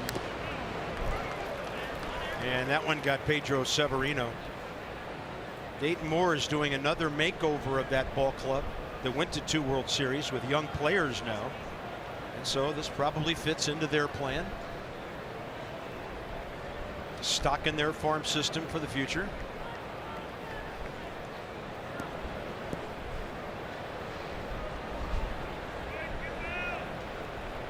Well, I guess you can never have too many dominant arms in the bullpen. No. Mike Rizzo just got a big one. It's a game where it revolves around the bullpen and you want guys to miss bats late. And if you throw 97, you miss bats late.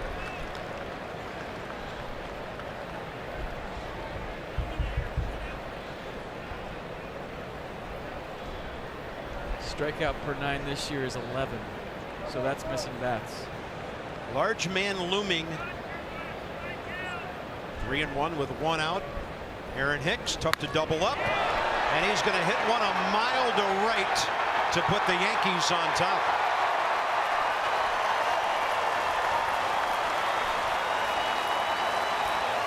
Fetty gives up his 3rd of the year. For Hicks, it's his 9th. Now he has a double and a homer here in the nightcap.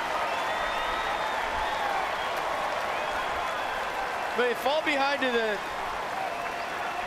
guys with pop. This is going to happen with 3-1 fastball right down Broadway. So as a hitter, what am I thinking here? You throw me anything but a fastball, I'm going to look like a fool. But if you throw me a heater, I'm going to be on it. And you see Hicks with a little bat set, how he cocks his hands in the middle of the delivery, and he was all over a 3-1 heater. He cheated to that. He's got big time pop. So 100 miles an hour on the exit velocity, 405 feet. He gives the Yankees a 3-2 lead. A lot like Juan Soto's home run in the first game. A 3-1 fastball went far.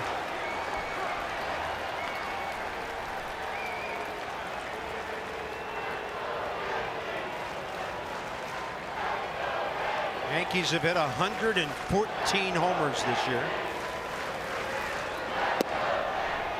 0-2 now to Aaron Judge.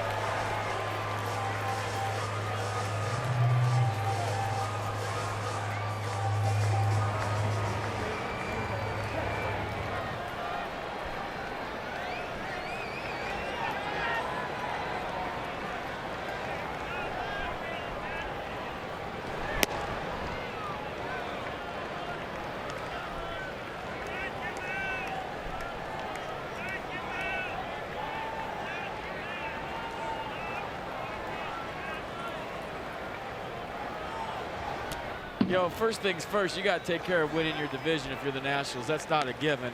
We talked about that in spring training, how the division's going to be tougher.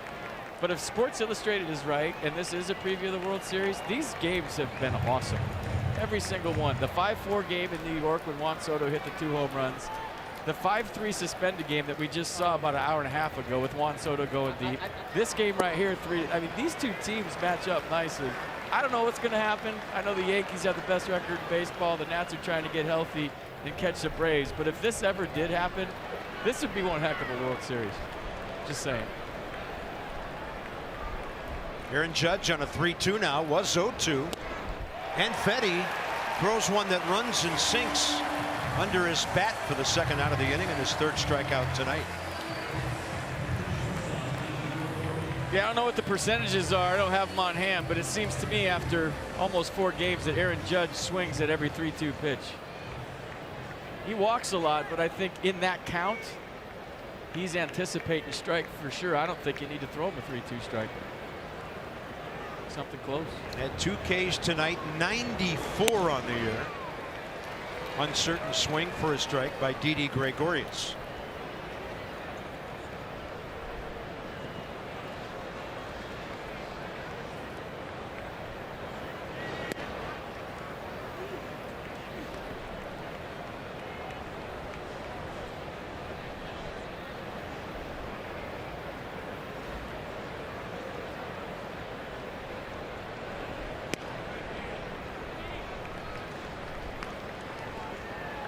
And the Nats did some punching, counter punching, and seesaw with the scoreboard action up in Toronto, but it was always the home run that came back to bite him. And that's going to be over Trey Turner, and Gregorius will get Stanton to the plate here in the 5th inning. 3rd hit of the inning.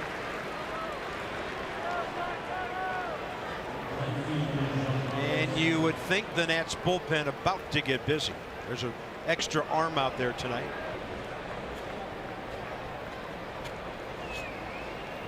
Well, I haven't heard that phone ring. And if you watch any Nats games this year, you could live 5 miles from here and hear the phone ring.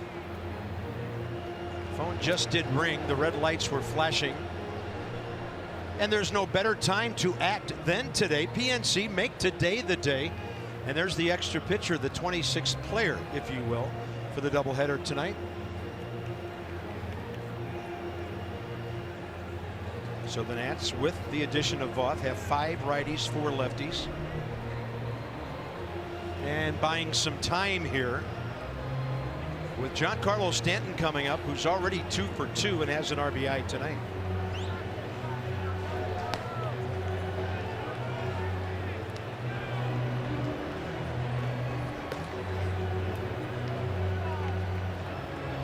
Sean Kelly up.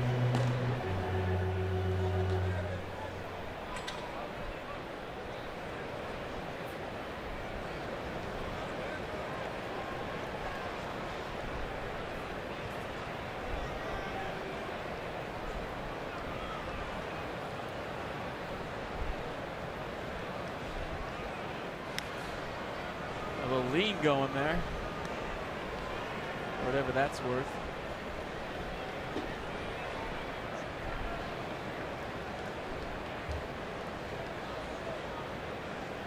Gregorius 9 for 13 stealing.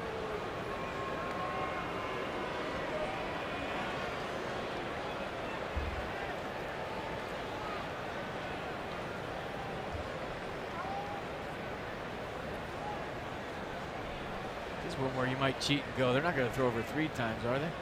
There he goes. Severino, good throw, and on the back of Gregorius, Jerry Meals makes the out call. Aaron Boone has his right arm up. And we'll see if the Yankees challenge. Well, Link into the phone. It's 7, 6, 5. You get 10 seconds. They usually give more. I'm just having fun. That's enough. Play on. Here we go. To the bottom of the 5th. Severino, Fetty, and Eaton. Severino a rocket to second. He was out.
It went up the line, but in today's game with instant replay, this is where you should throw it. If I'm teaching young catchers how to throw guys out, the throw shouldn't go on the bag anymore. It should go to the right center field side of the bag because you're going to tag a guy before he gets there. That's a perfect throw in today's game with replay. That's how you see Trey Turner get thrown out all the time. The throw that's just to the right of the bag so you can tag the guy before he gets there. With instant replay, that's a perfect throw, but Juan Soto was shaking his head Pedro Severino, slow down, was shaking his head walking off the field. He wasn't happy with the throw. It was perfect.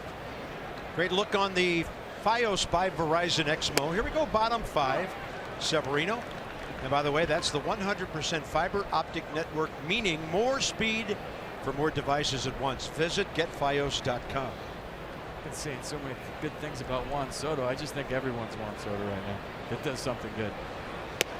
That ball fading back for a strike. Good pitch by Juan Soto. So the Nats give up infielder Kelvin Gutierrez, who's been the subject of many of our updates this year. That guy's not going anywhere. Minor league outfielder Blake Perkins and right-handed pitcher Yohansé Morel. To Kansas City. To the right side, Greg Bird to the pitcher. 3-1, first out, bottom 5.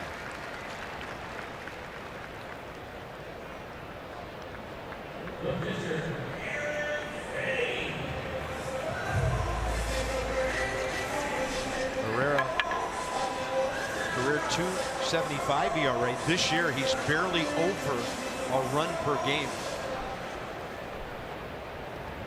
Eric Fetty, after the bullpen got busy, remains in the game.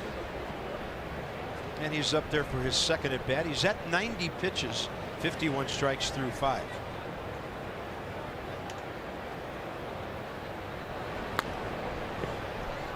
Big league hack. Strike 1.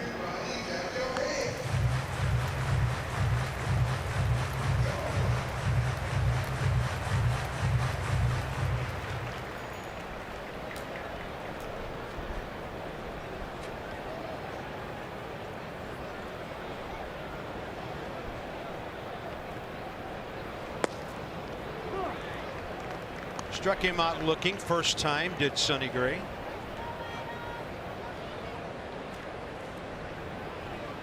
Fourth career start against the Nats, and he's never had a decision.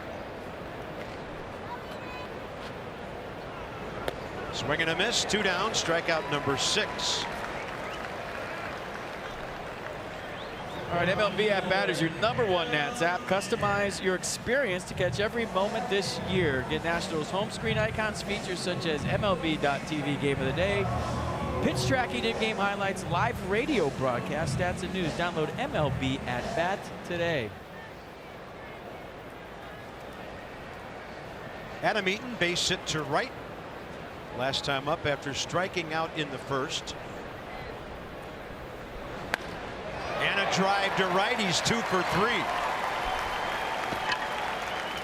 19 hits, 54 at bats. And just looking more comfortable every day he's back. He can hit, right? Another fastball out over that might have been a changeup, looking at the swing again. So check that. Look at him stay through it, catch it out front. Second knock for Mighty Mouse. Off base again. There's a bug on your screen.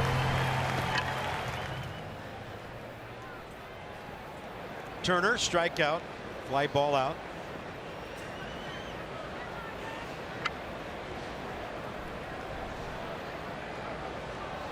Nats have a couple of guys with 2 hit nights in progress. Rendon 2 for 2, but the guys in between Eaton and Rendon, Turner and Harper, a collective 0 for 4. Betting fastball, didn't get it.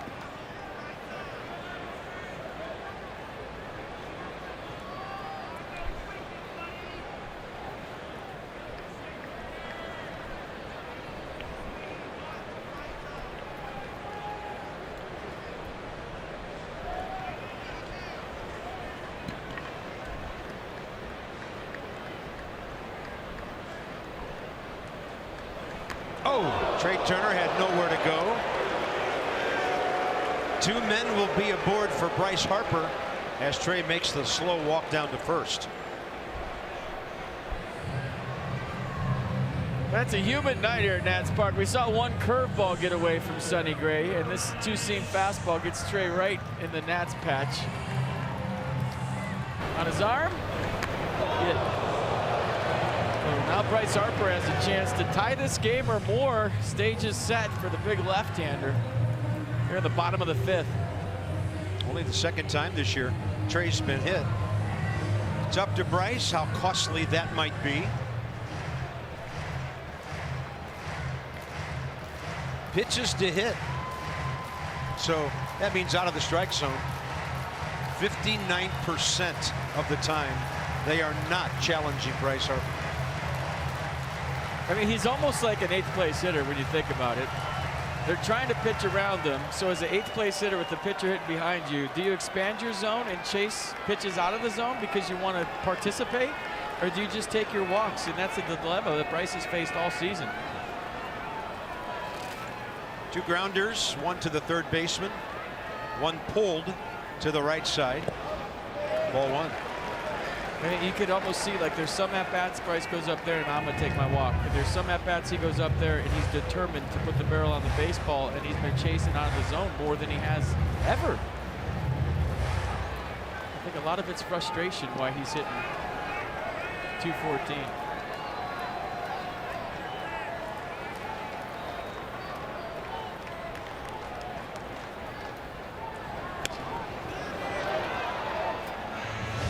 About a 75% swing. Really cutting down on his stroke here tonight against the Yankees.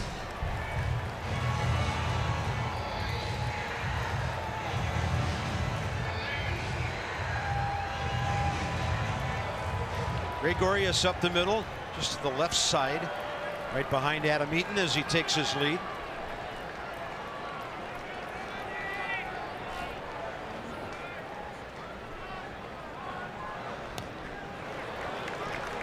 '91 on the heater foul, the 1 and 2.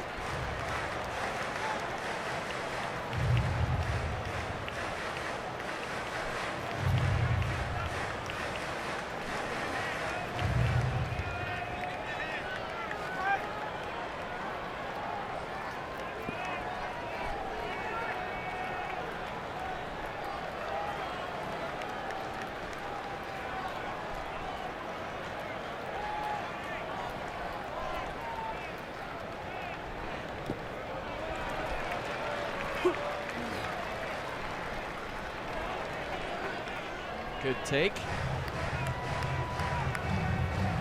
Dave Martinez looking for a big knock out of his center fielder tonight.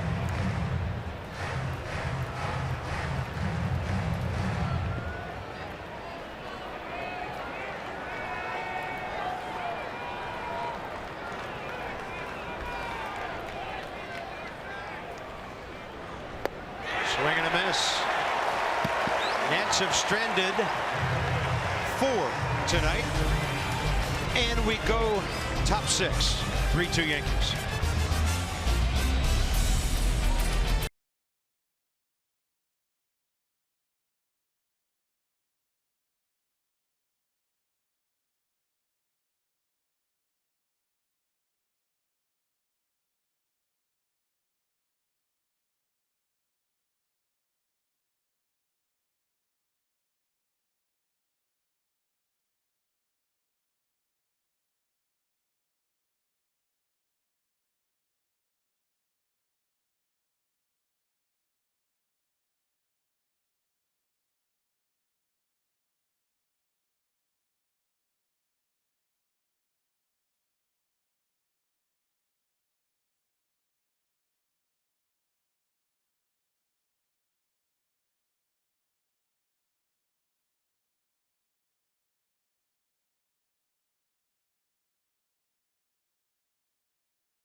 So top of the 6th inning, Giancarlo was at the plate when Didi Gregorius was thrown out by Pedro Severino. So here we go, top 6. Stanton 2 for 2.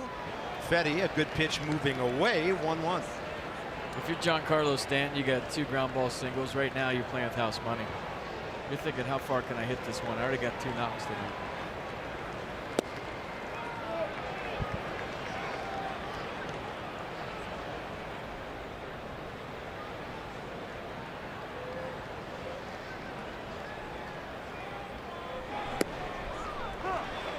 Curveball, mid-70s, caught the upper part of the zone. Mercedes-Benz on the pitch cast. Has to come down just enough.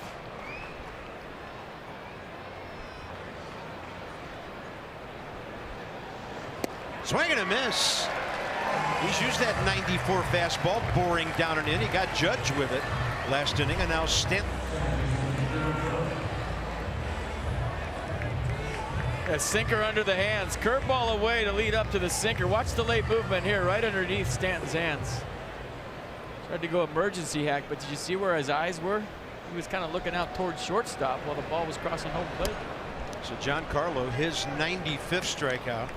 Judge 2 tonight. He has 94. And there's Gleyber Torres, who hit into the 5-4-3 double play last time, and he hits it by Anthony Rendon this time. So the rookie hitting right around 290 with a 1 for 3 tonight. Yankees couple of hits, Hicks a double, Stanton a single, 1-run first inning. Nats took the lead, but then after the Romine leadoff single in the 5th, a failed bunt attempt, Aaron Hicks went way deep to right. Eric Fetty is done for the night. It's going to be Tim Collins, the hard-throwing left-hander, against the lefty hitter Greg Bird. Choose a winning team for your vehicle. Jiffy Lube for value and convenience. JiffyLubeDC.com.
All military by sharing a photo or video with hashtag #HatsOffForHeroes. For each post, T-Mobile will donate $1 to support veterans.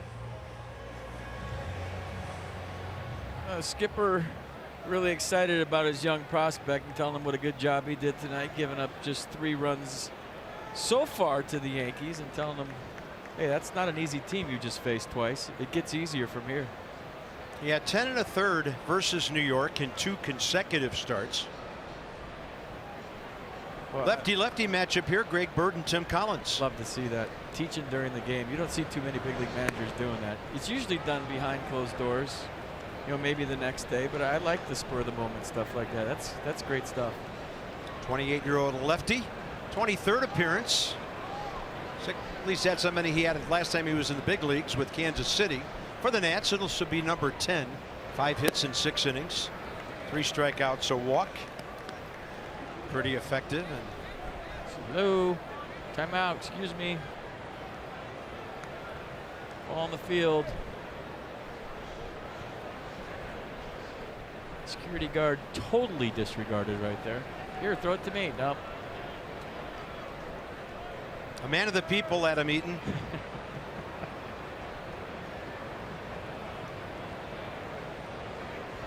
Nats in a shift, lefty-lefty matchup, looking for the ground ball here. Speedy runner at first. Fastball up.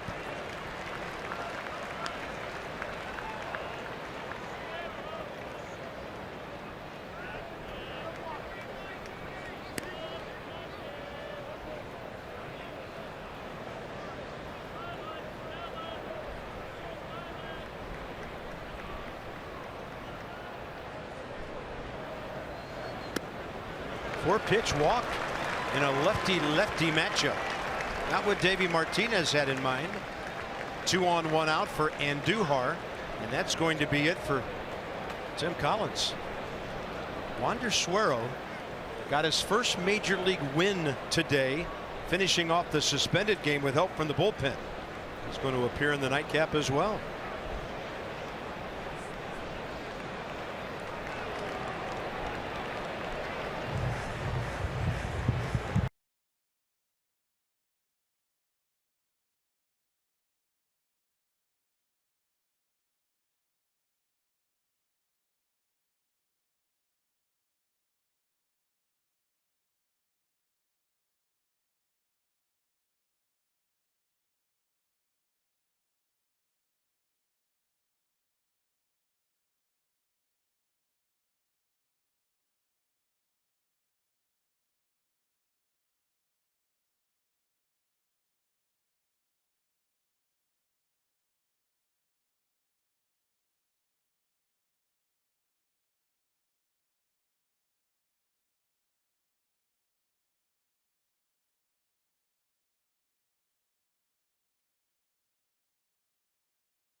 Suspended game on a Juan Soto homer and a Sean Doolittle save winning that one. Things are a little rougher here in the nightcap, but Eric Fetty, you know, kind of baby steps in his big league career here so far, just a little bit more every time out. I mean, he did a nice job against a real tough lineup tonight that he's faced twice in his 3 starts this year. Had the Padres on his first start. You like the stuff, 95, 96, great command of the fastball tonight. Held him to just 3 runs, accountable for a couple guys out, or 1 guy on right now, but you'll see if the Nats can hold him right there at 3-2 and find a way to pull this thing out. And as usual lately, some late game offense needed.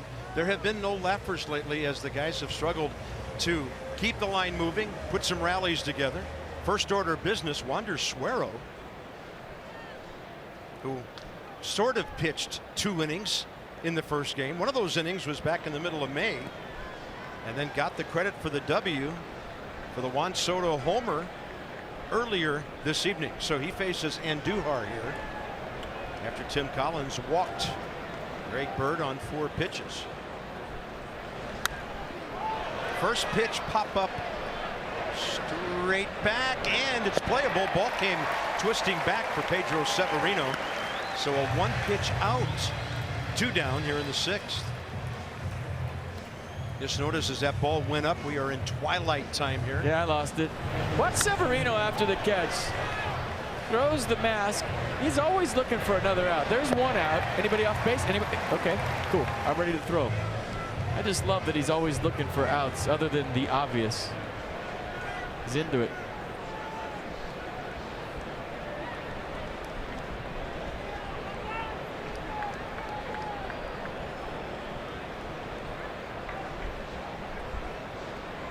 Suero and Romine now, and the fastball is up.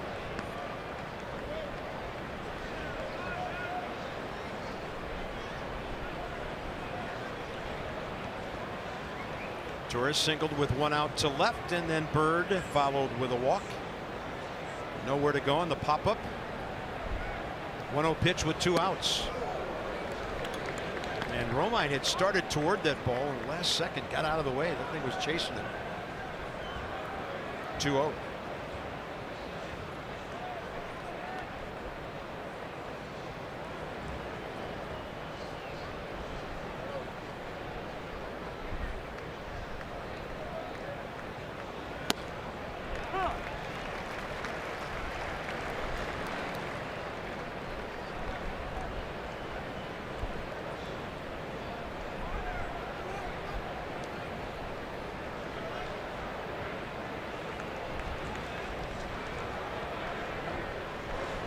And a 2-1 driven high in the air to right.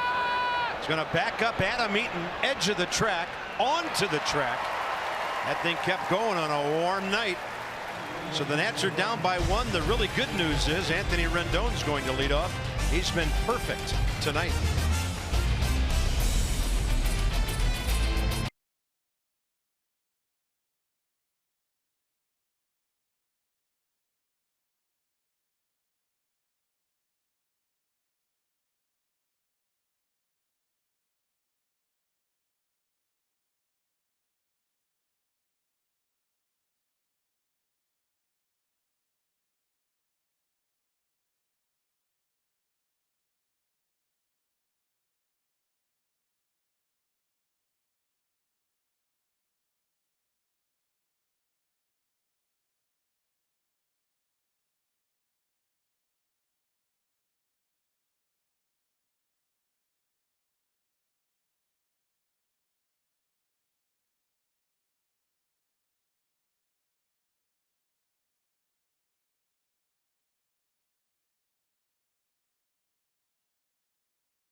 It's called G-War. Get him on. Get him over. And get him in. G-War. It's my new analytic. I just made it up. It's going to stick. It's called Old Time Baseball, and we loved it. And that's how the Nats got their huge run in the 4th inning, and they're looking for more right here, right now, and see if they can do it again with the same cast and crew. Yeah, Rendon has led off twice tonight, base hits each time, and a run scored. So he's the man tonight. Adam Eaton has a couple of singles, hasn't been able to advance beyond second. Do you like it, G-War? I like it a lot. Good. Because it's old school. You know, I mean, first time up, they put 2 hits together. Wild pitch, ground ball. Run scored. I mean, heads up if I start putting on my propeller hat, because I'll come up with all kinds of new analytics.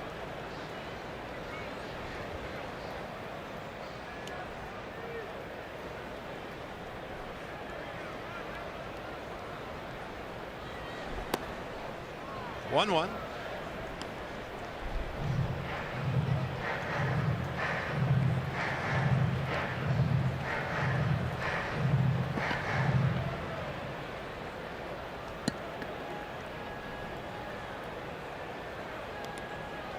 Whoa.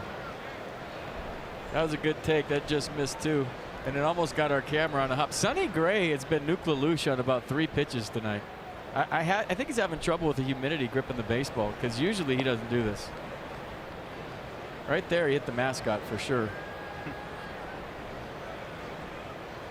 Managed to have a pretty good ratio tonight. His second baseman just moved over to the left side of the second base bag. Anthony Rendon takes ball 3. He doesn't strike out a lot. He doesn't walk a ton. 35 and 23, those numbers. Soto waiting. bottom 6.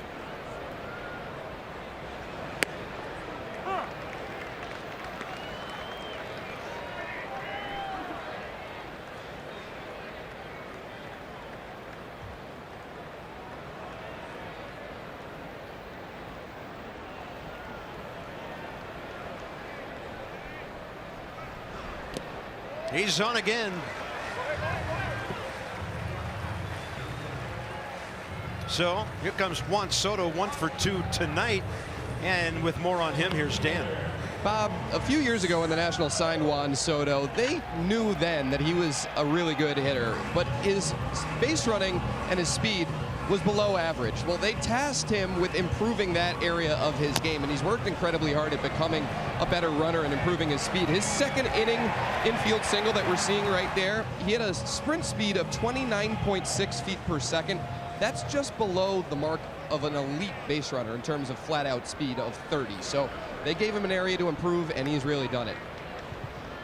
Yeah, don't change his swing at all. He was trying to make it 4-3 right there. One of the longest homers we've ever seen in this ballpark. Earlier this evening, last row of the second deck before it ricocheted out onto the upper concourse.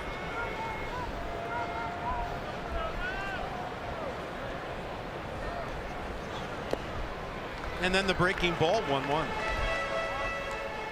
That's the one we're talking about. 3-1 fastball. First game. Boom. See the location mistake. Man, that's just a pretty swing, isn't it? I watch that swing all day. The balance with the violence, unbelievable. His longest 2 homers against the Yankees, deep right center at Yankee Stadium last Wednesday. And there's a rocket to right. That'll move Rendon to third. Soto will stop at first. And he squared that baby up. And the Nats, with Reynolds coming up, have the tying run at third. Nobody out. Show me that pretty swing again. So the home run was 112. This is the same, 112 mile an hour. Fios Exmo will show you a fastball that Juan Soto is just leaning all over. Look at the balance, the head completely still and standing right where he started, creating tons of torque with the lower half. And Judge did everything he could to get over and keep this from going to the wall. Pretty good play by the Yankees right fielder to keep it just first and third. Sonny Gray is done after 5 innings plus 2 hitters. So on we go further into the evening. Juan Soto knocks out a Yankee pitcher.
Better, but watch Juan Soto right here. We always see the best hitters in baseball with their head perfectly frozen. So we'll spotlight his head.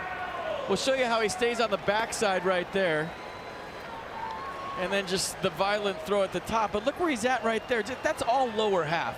The bat is just a byproduct of the lower half throwing the barrel to the baseball. That's all legs. And he was, I don't know, a millimeter on that baseball, sent it into the bullpen or further. Another great swing by the 19-year-old Juan Soto. Amazing.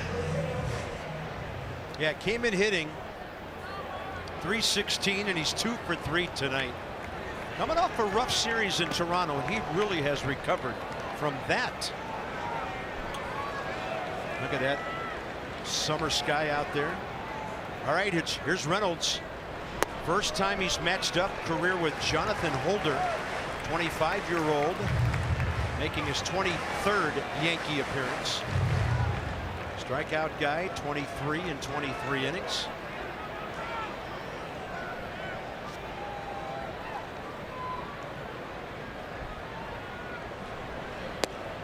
Huh. 1-1.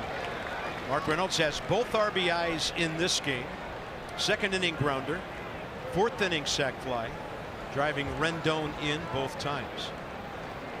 And as the evening would have it, Anthony camped at third with nobody out.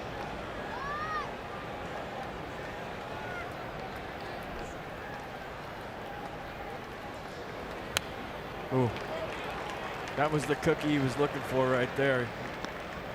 He wants that one back big time. Gave it a healthy rip, sitting on that fastball right there. It's just a touch underneath it. Now you got to fight.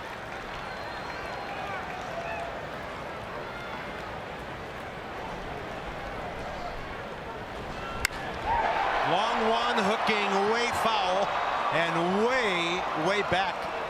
That's on the concourse foul. I don't know if I've ever seen one go that far. If it's 91, the day of the home run derby here, who knows what's going where? Look where this lands. Incoming.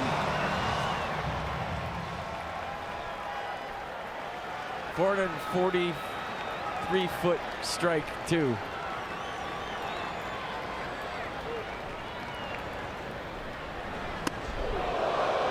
Two and two. Setting up something soft away with that pitch, trying to keep him from diving out there. Watch. You pull a ball 443 feet foul, you're getting nothing middle or middle in the rest of the sequence. This is going to be something soft down the way you're thinking. That was just a, well, they might double up in there. 2-2's the count. Whoa. Big rip. I was shaking my homers. Excuse me, Carp. I was shaking my head when I saw fastball in right there. That's the last place I'd go after that foul ball. Nissan entire AB pitch cast here.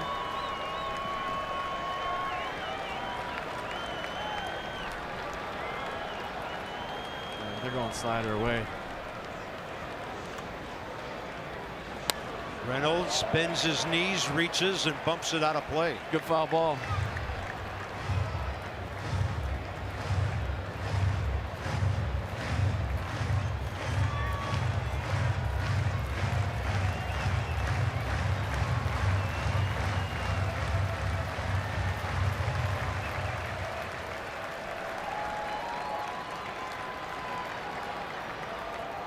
Three-two Yankees, bottom of the sixth.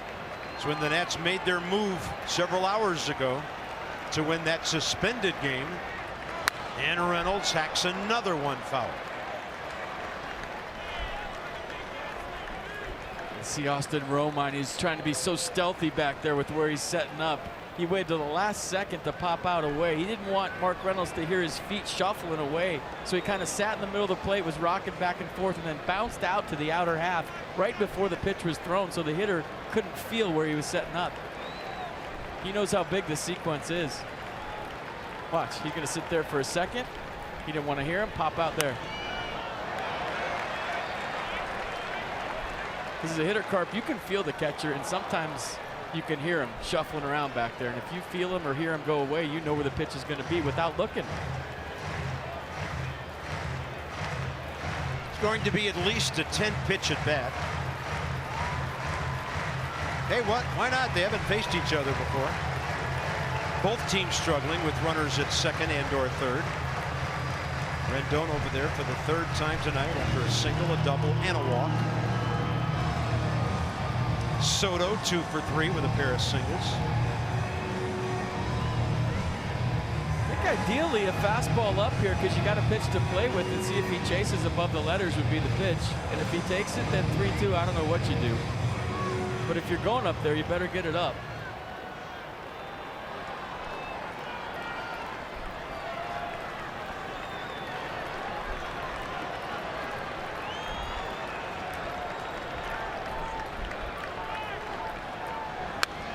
Tried to.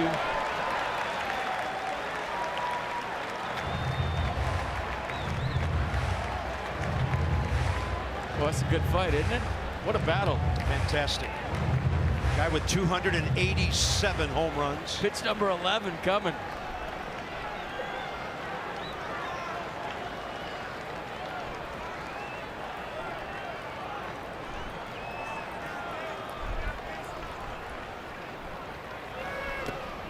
Good take, and the count's full. How do you take that? This is a guy who used to strike out in abundance. And Mark Reynolds, since coming to the Nats this year, has been selective. He hasn't gotten himself out much at all. 22nd game as a Nat. His second was against the Yankees when they were here a month ago. 3-2. Got him. Swing and a miss. 87 to the outer half. For the Yankees, a huge first out. A pretty good fight between Holder and Reynolds, and Holder goes with a 3-2 slider, and Reynolds can't hold up 2 in a row. You want to finish those, but what a good fight between those two. That's what it's all about. I love that. Here's a reaction for you. Murphy for Defoe.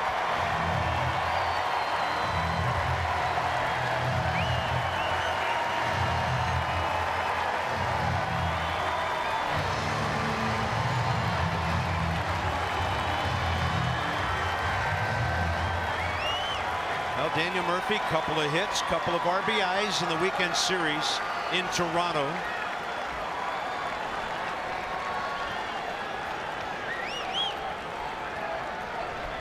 Oh for 1 career against Holder. Throw over.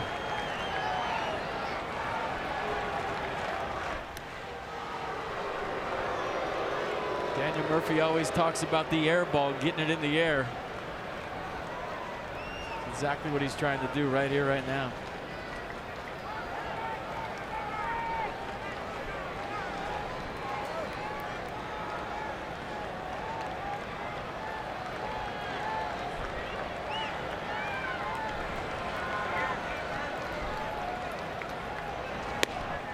Taken all the way.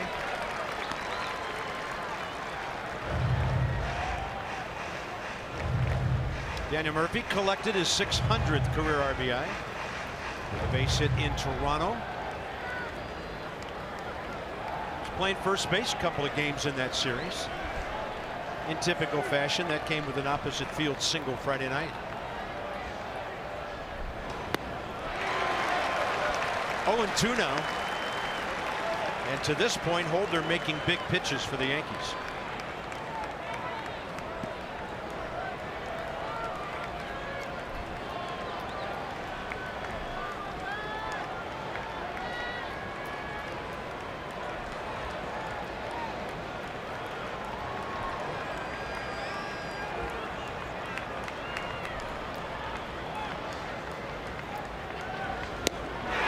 Now he strikes out Daniel Murphy. 2 down.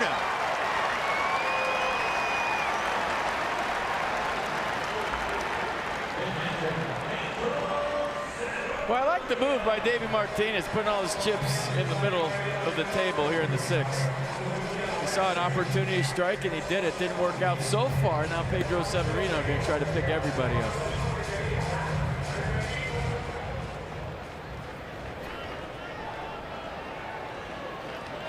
Do you put Murphy at first, Reynolds at third, and Rendon at second? We'll see what happens on defense. Maybe I'm overthinking it. We'll see.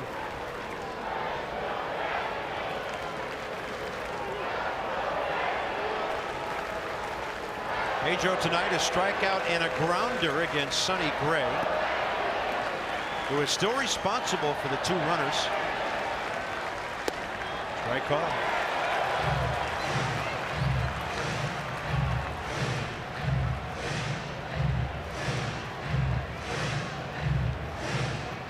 Rendon on thirds, waiting for one of those off-speed pitches in the dirt. He's looking for it.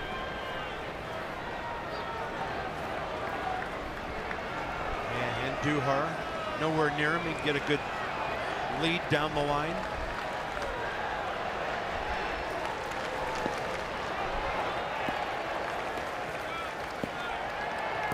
Good block.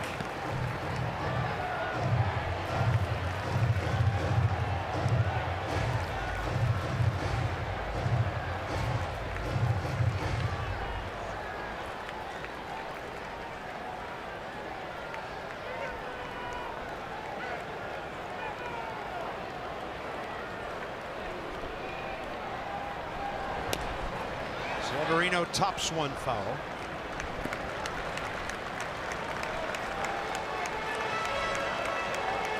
You know, they worked on this play in spring training. I don't know if they pulled it out of their hat right here, but Davey Martinez has been known for the runner to leave early here and getting a run down at first. 2 strikes, 2 outs, bottom of your order, and try to steal a run. We'll see if they put it on here.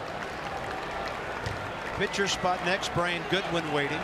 Runner at first just leaves early on purpose to get in a run down. They've used it in spring training. They worked on it in spring training. They haven't used it during the season yet. Ball 2 to Severino. But I don't know if Juan Soto was there for it.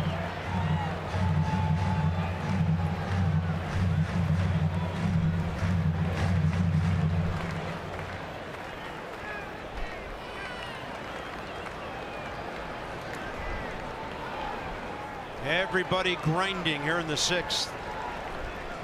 5th batter, 20th pitch, and Severino pops it up. Yankees get a big-time job by Jonathan. Yeah, there he was, a holder.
Washington Nationals, and may not be reproduced or retransmitted in any form, and the accounts and descriptions of this game may not be disseminated without the express written consent of the Washington Nationals. Those are Anacostia cod cake sandwiches, I think. No? Commonly known as crab cakes. Oh, all right. Guys are killing us. So Wander Suero, 5 pitches, 3 strikes to pop up Andujar and to fly out Romine. Daniel Murphy is in at second base for the first time this year. Ronald Torreyes, the Yankee. No, wait a minute, it's going to be Clint Frazier. Pardon me, 77. That's Frazier.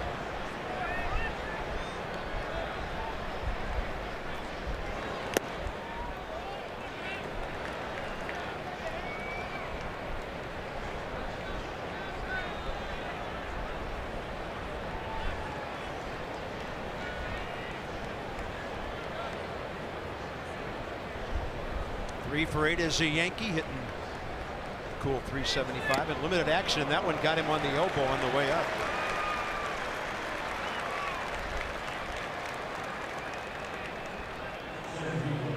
Well, that's the very bottom of the order, and now trouble is ahead.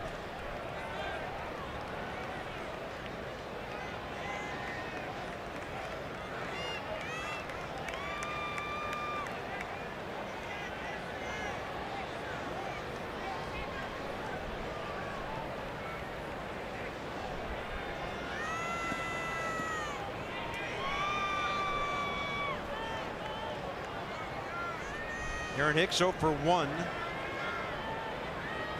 against the Nats right-hander, who earned his first big league win earlier tonight. Shift on. Suero in there. Sammy Solis has been up since the Nats were hitting in the bottom of the 6th. And you would think that's for Gregorius. We'll see. There's a lot of dangerous waters to get through before that. And the ball goes through Reynolds, bounces into the seats, and to second base goes Frazier. Most probably a pitcher's throwing error.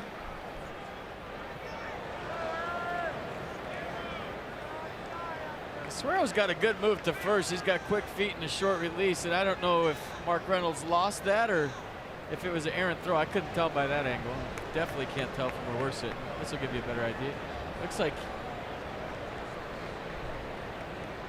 still can't really tell. Either way, Frazier at second. Nationals' first error since last Wednesday in New York.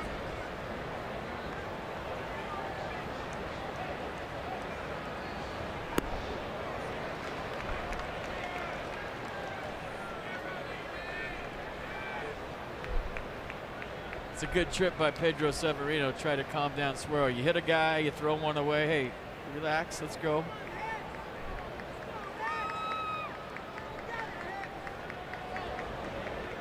But that's basically a free leadoff double.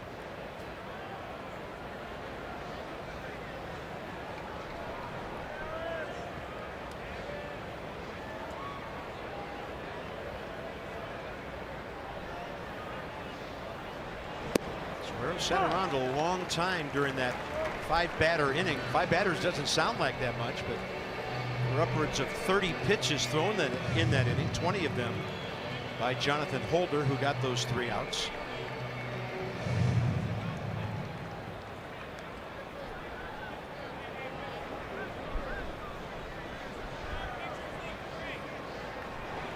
One and two.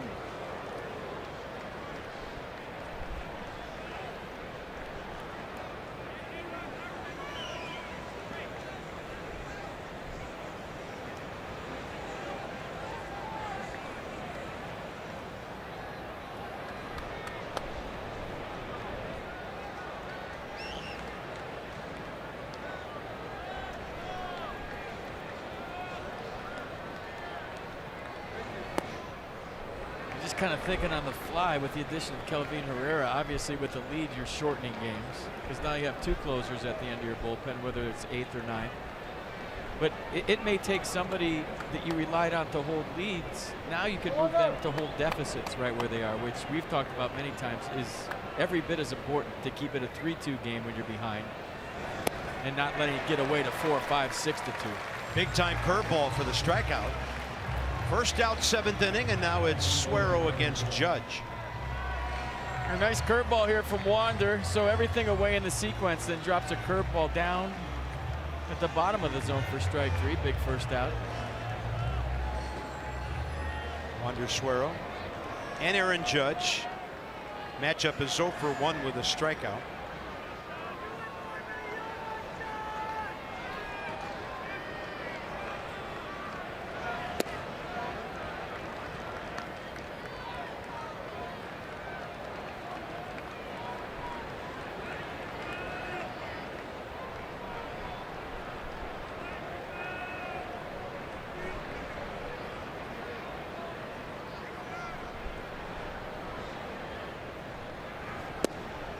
Staying in there and missing twice.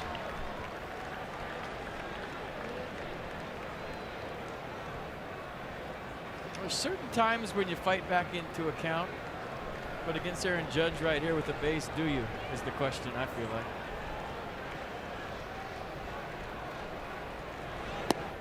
Or do you just put him on and hope you get a ground ball with the left-on-left matchup that'll occur if Judge gets to first?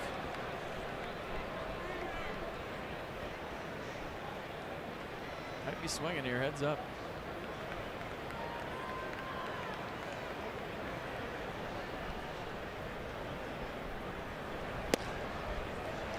2 on, 1 out without putting the bat on the ball for the Yankees.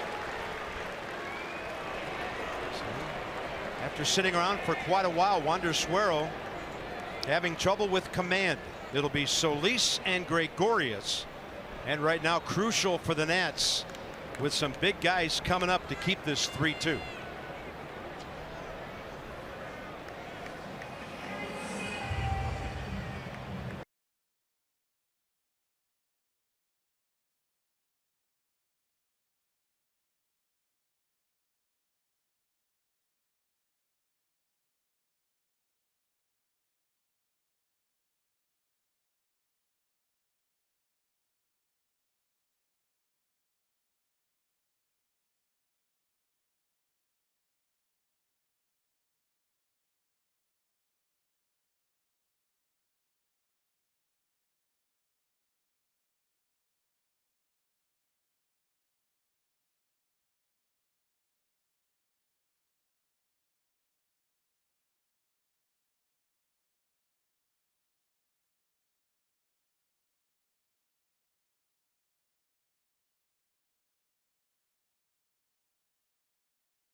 To Yanks. It's time for your Jimmy John's delivery of the game, and Pedro Severino threw a salami sub right on the money to get Didi Gregorius. Check out the pop time, 1.9. Got rid of it quick, threw it right where you should. I feel like 4 bases, 3 or 4 bases toward first is where the perfect throw is nowadays. You remember you used to throw it on the bag and you either tagged his hand or you did. You just made it look good. There wasn't instant replay, but now you throw out the good base runners by missing to the right, tagging them on the body before their hands get there. That was perfect. Sammy Solis. He's been busy. Called him everyday Sammy there for a while. 35th appearance, and this is the Nationals' 70th game of the year. So he's every other day Sammy. And he faces Didi Gregorius here. First career matchup between these two. 6'5", 250. Fastball, curveball change. Fastball 94 on average.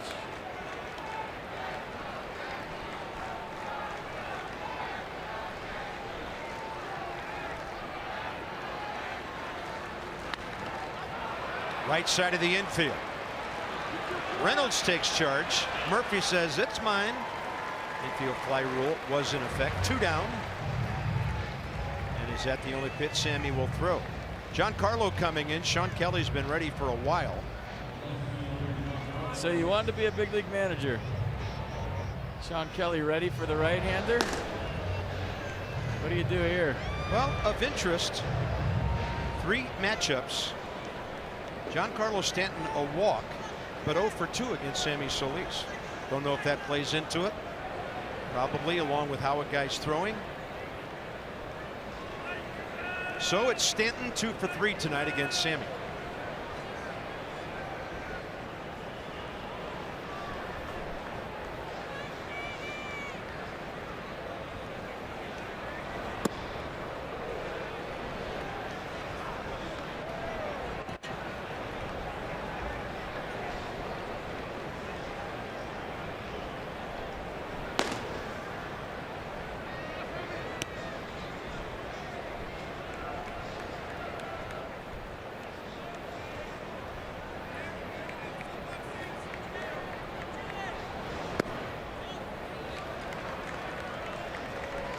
Now what do? Got to locate a fastball, I guess.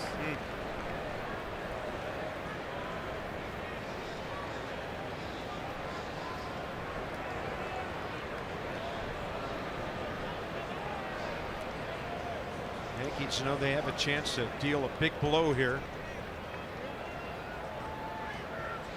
And the 2-0 is upstairs. Rookie on deck.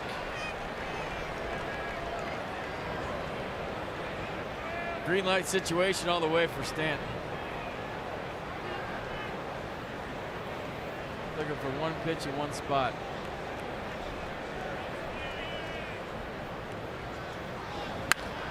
He gashes it to the gap in left center. It's going to hit off the bullpen fence. Frazier scores. Stopped at third, Judge, because the big guy hit it so hard. Yankees lead 4-2. In fact, somebody thought the ball was hit so hard it says 5-2 on the scoreboard. Yeah, 3-0, what looked like a slider, 87. When you fall behind, these guys are going to make you pay. And this is a 112-mile-an-hour missile that almost knocked down the wall in left center.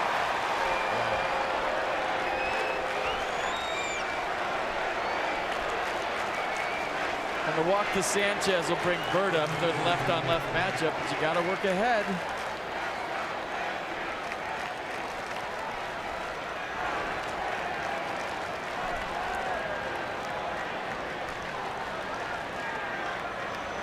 First matchup between these two.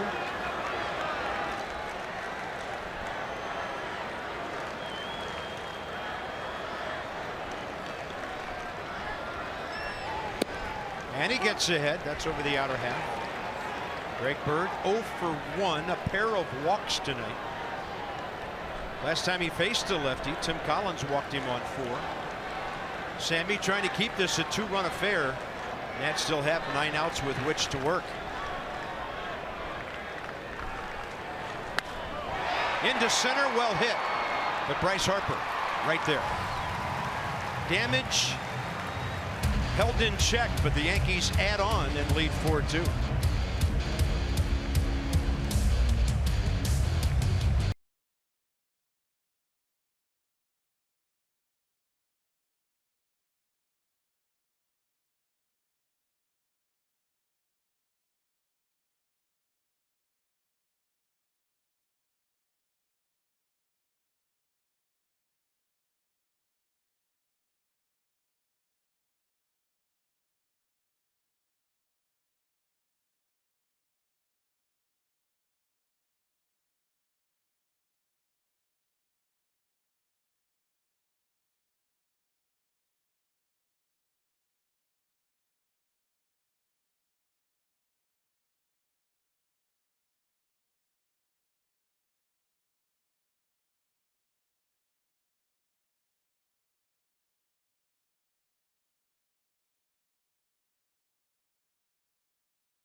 Brian Goodwin about to hit in the pitcher's spot.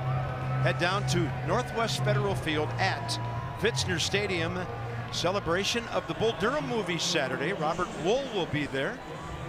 Probably go out and have a conference on the mound to talk about wedding gifts, meet and greet, autograph signing. First 1,250 fans, a Victor Robles Rob Job bobblehead. Call them, log on.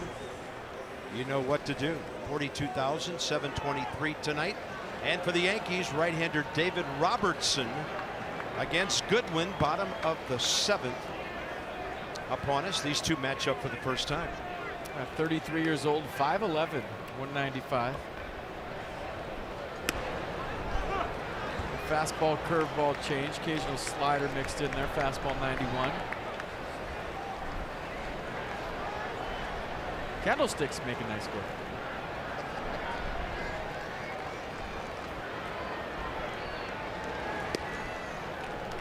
One.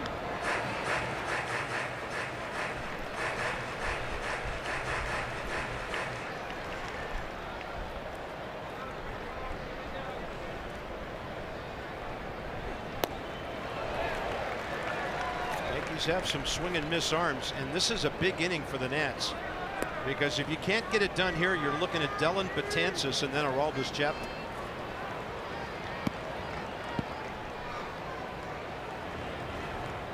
Shortstop moves over to the second base, actually the right side of second base. When the count went to 1-2, Didi Gregorius stays up the middle now on an even count. Robert Wall's best line in that movie is when the skipper was yelling at him in the shower. He was talking about lollygag, and he said, "What's that make him?" And he said, "Lollygaggers." A lot of logic there. Swing and a miss. 3 of the last 4 Nats outs have been strikeouts now, and Mercedes-Benz will track this one. Pretty nasty curveball, slider I should say, at 85.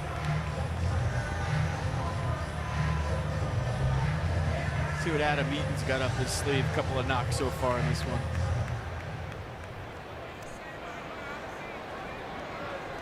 Next up is Adam Eaton, 2 for 2 career with a couple of base hits, singles against Robertson. Adams had a good night. He's 2 for 3, and he's sitting .345.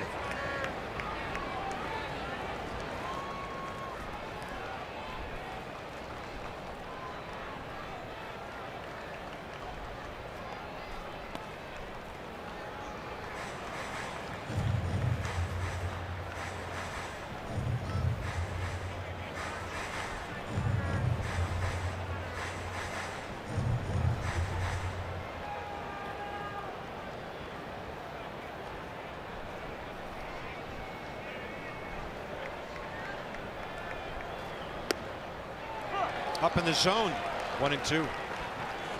Think Adam thought it was high. Having a chat with Gabe Morales as we speak.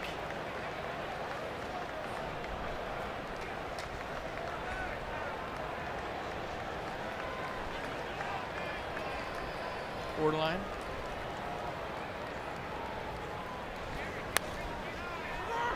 Right side, backhand play, Bird to the pitcher. 2 outs, and Trey Turner now needing to get aboard for Bryce Harper to have another chance.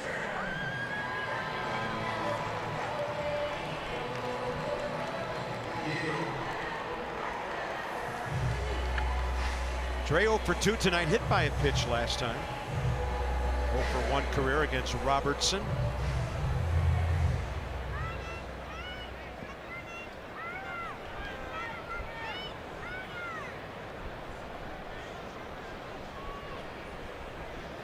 Any way you can get on for Bryce here down by 2 would be a good thing for Davey Martinez's squad. And you look where Greg Bird is playing. We've seen Trey drop a bunt down this way before.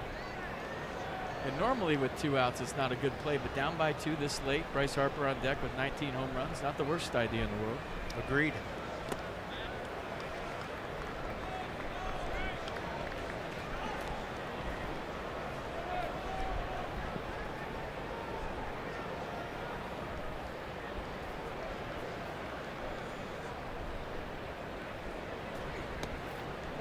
He unleashed a heater. Ball cutting outside. Gabe Morales on a close call. Says ball 2.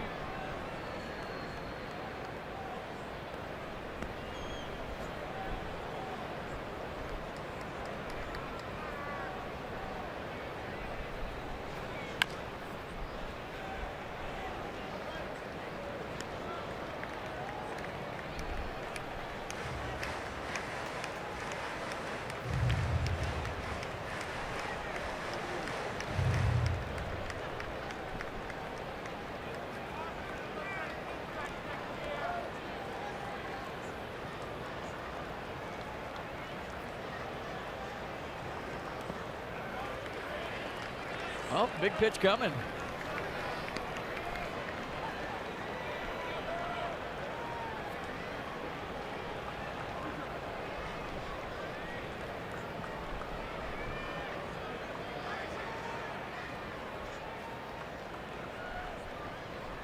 Payoff 3-2. Stayed up and in. He walked him. And Bryce Harper will represent the tying run. Oh, that's where you got to let it rip. And if you're thinking middle the other way, you're in the right mindset if you're Bryce Harper. But you're just kind of thinking on the fly, Carp, he's going to lock in. He's too good not to. He's one of the best players in baseball. He's struggled since April. The only question I have is when he does lock in again, is it going to be the whole cycle of walking him, not pitching to him? And can he make up the points in his average if he gets hot? Because teams will start avoiding him again. And I would offer to you that once he gets to that point, then it's up to his teammates, the guys behind him, guys in front of him, to a certain extent, keep that from happening. That's why it's a process. You get a hit here, a hit there, you get on base, you start climbing out of this thing. You're doing damage when you look at the numbers, and right now, that's what you got to be thinking if you're Bryce down by 2 late. Harper 2 for 3 career with a pair of singles against Robertson. He just hits it hard, but there's a guy on the shift right up the middle. Harper 0 for 4. Now the Nats have stranded 7 runners to the 8th we go in the nightcap.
Ocean City, Maryland. There's no end to the fun you'll have in Ocean City. Plan your trip today at OCOcean.com. And by American Standard Heating and Air, find your local independent American Standard Heating and Air dealer at MidAtlanticComfort.com.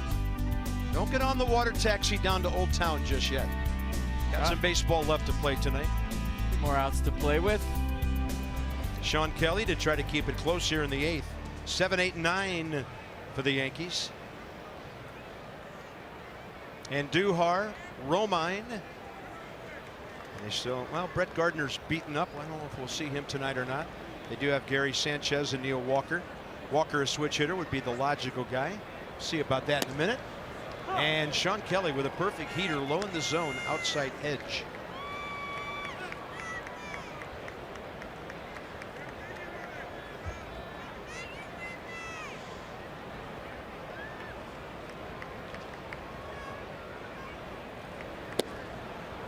Yeah, 2 pitches for Sean. Fastball low 90s, slider low 80s.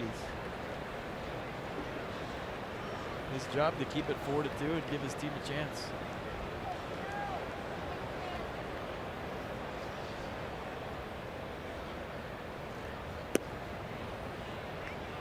Two and one.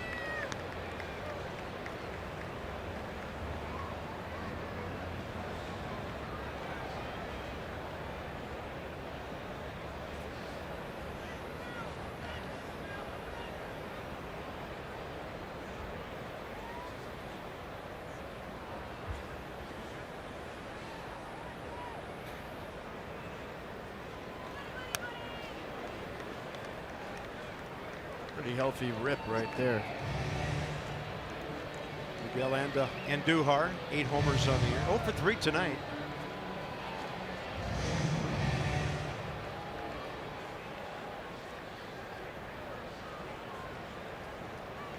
You're used to saying Joaquin Andujar, aren't you? Andujar. This is Andujar.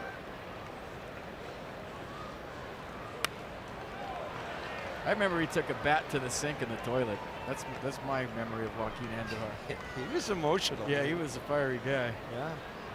One of the most famous baseball sayings ever. He said one word to describe this game. You never know. And to him, it was all one word. It was.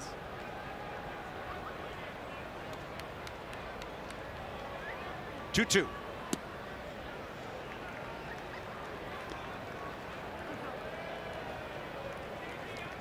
Well, I hope things turn out better than they are right now. This tonight, 12 years to the day when Ryan Zimmerman hit the famous walk-off homer against Chien-Ming Wang, and the Nats beat the Yankees 3-2 on Father's Day and won 2 out of 3 in that series.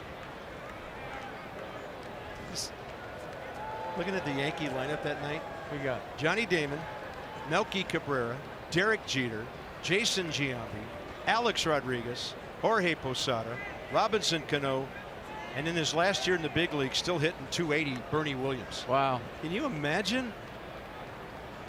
And that day, Mike O'Connor, the pride of Ellicott City, gave up 1 run in 7 innings against these guys. Those guys. That thing's going to come down eventually, we think. And Soto has to make an adjustment to catch that towering fly ball, 1 out. That's a pretty good lineup. Huh.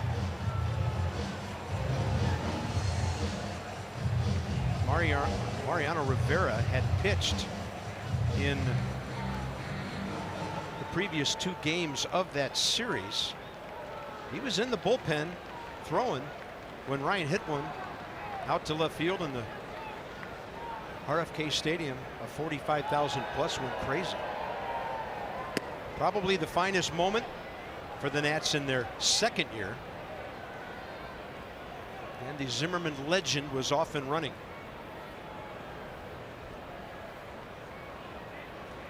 That was Ryan's first full year in the big leagues. And this ball scorched to center. Harper back. Rice has it in front of the 402 mark for the 2nd out. And it will be Neil Walker. So the polls are open for the All-Star game. You can vote up to 5 times a day. Plus, when you vote 20 times for your favorite Nats, you can unlock 50% off select Nationals tickets. Vote early, often. Vote Nats at nationals.com/vote. Now, I think there's 3 locks. Obviously, Bryce with all the votes. Max Scherzer hopefully starting that game for the National League, and Sean Doolittle. I don't think Sean Doolittle gets enough credit around baseball for being one of the top closers in baseball. But if you look at his analytics and the number of hard hit balls he gives up, he's at the top of the list. Yeah. Well, all he had to do earlier tonight was strike out Judge, strike out Stanton, and get Gary Sanchez on a can of corn to center to nail down the Nats' 5-3 win. And it's so hard when he comes into these nail biters to sit here and tell you all the great stats about him, because you don't want to jinx the darn thing. So you just sit here and watch him do his thing, and it's exciting to watch. But he needs to start getting more credit for being one of the best closers in baseball. In my mind. Oh, I totally agree with you. You know, obviously I see things red all the time, but I just think if you step back and look at it objectively, that his numbers stand up with anybody. So he deserves to be an all-star. His only blown save of the year was when he hadn't pitched in about 5 days. A little rusty, came out, fell behind a couple of guys.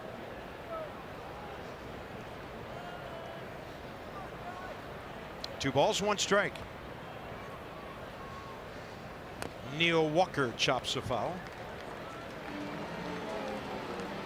So it's all set up for their bullpen. Their 8th inning guy's been warming for a while.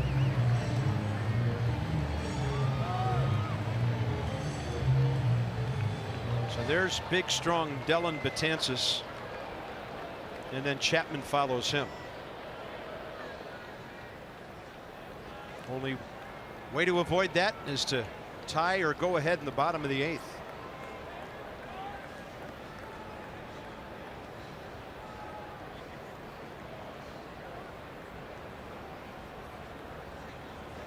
Nats will have Rendon, Soto, and Reynolds. So Neil Walker shift on here. And the Kelly slider well down and in. Full count.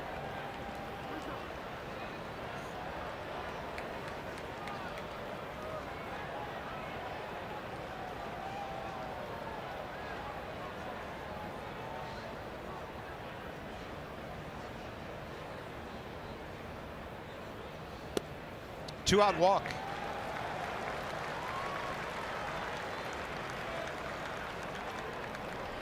Sixth walk given by the Nats tonight. One intentional. That was by Sammy Solis. Top of the order now, Aaron Hicks against Sean Kelly.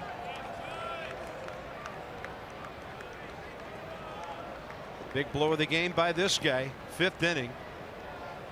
Hit a rocket out of here deep to right, drove in 2 and put the Yankees on top 3-2.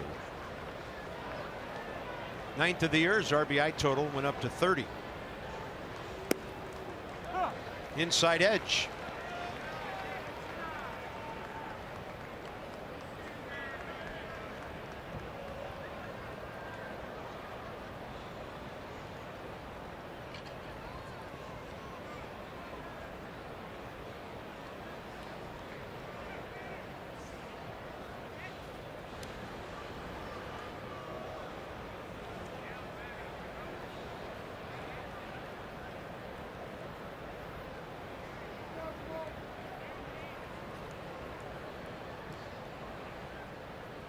Crowd quiet. 42,723. The game 1 attendance was already predetermined back in May. That was 41,567. Pretty good pitch right here. Slider down in. Did it miss by much? Huh. Kelly wanted it. He saw the reaction. Yeah, looks like a perfect pitch. 1-1.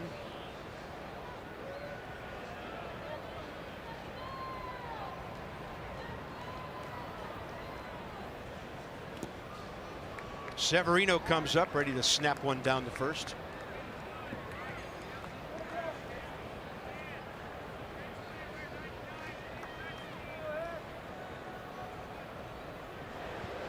Matt Grace.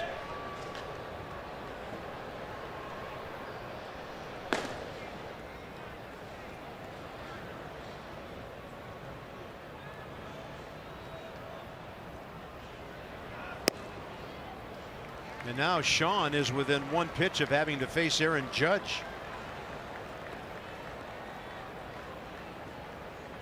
Never stops with this lineup, does it? Well, remember Hicks got a 3-1 fastball when he hit his homer in the 5th, so you got to really be careful here. Locate either the slider or the heater if you're Sean Kelly. You don't want any more damage done.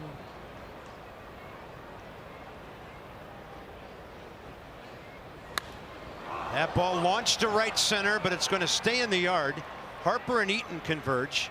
Bryce the call and the catch, and here we go. The key bottom of the 8th. Rendon, Soto, Reynolds, Murphy, if anybody keeps it going.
Camden Yards several weeks ago.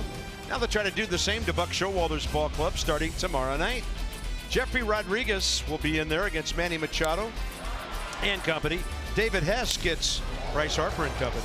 We'll get you going with Nats Extra 6:30 tomorrow night. First pitch from Rodriguez, who was key in that Nats 14-inning win at Atlanta a couple of trips ago. He'll get the start. So it's Rendon, Soto. Those two have combined 4 for 5 on base 5 times tonight. And they take on the huge right-hander, all 6'8", 265 of him, Dellin Betances. 30th appearance, 31 innings. Get ready for this, 55 strikeouts.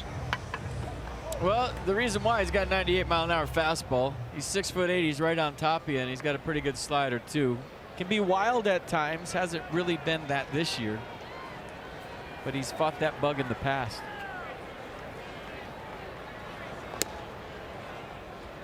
Anthony Rendon 0 for 1 against him.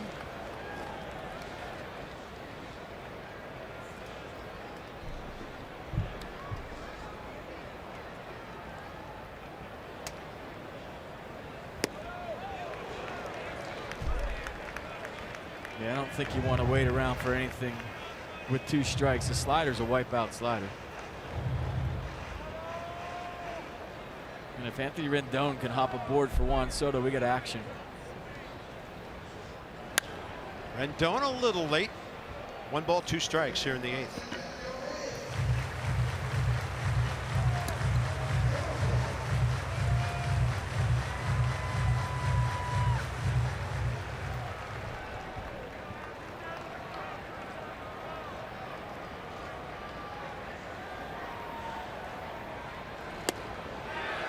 Ball cutting away and a pretty good take.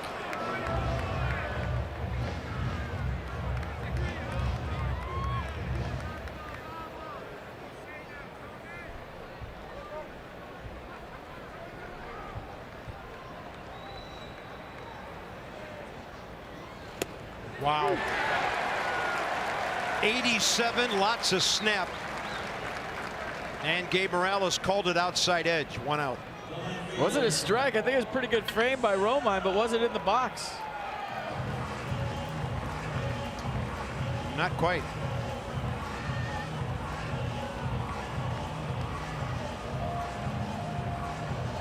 So here's Soto. His job now to get aboard for Reynolds and Murphy.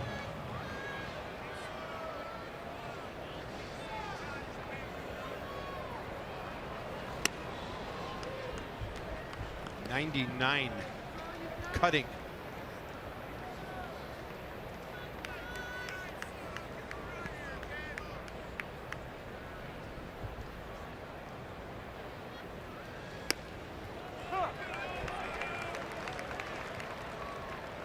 Little slurvy slider right there for strike 1.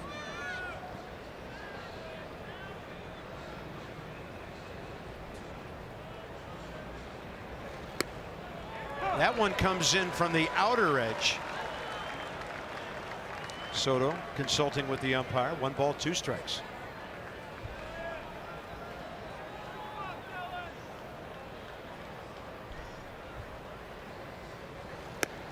Got him. Rookie walks away. What's he to do? 2 down. Yeah, 3 nasty sliders. So he showed him 99 for ball 1, then goes slider, slider, slider for the strikeout of Juan Soto. Not a whole lot you can do about that if you're Juan. Those were all nasty. Especially when you're sitting on 100.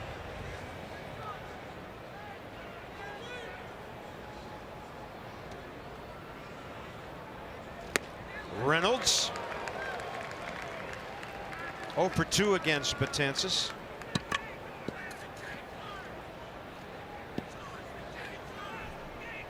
Last inning, Nats failed to get a hit for the first time since the 2nd, but they've only had 1 inning tonight, the 2nd, when they had 2 hits.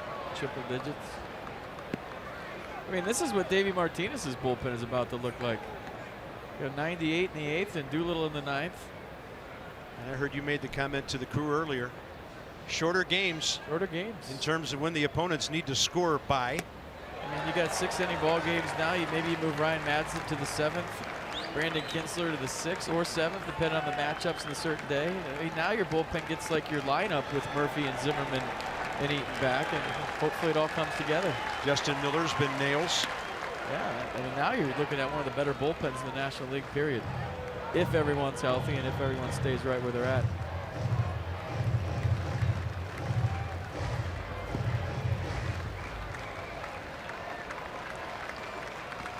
Pressure off your starters, pressure off your offense. And Reynolds staying with the fastball out of play.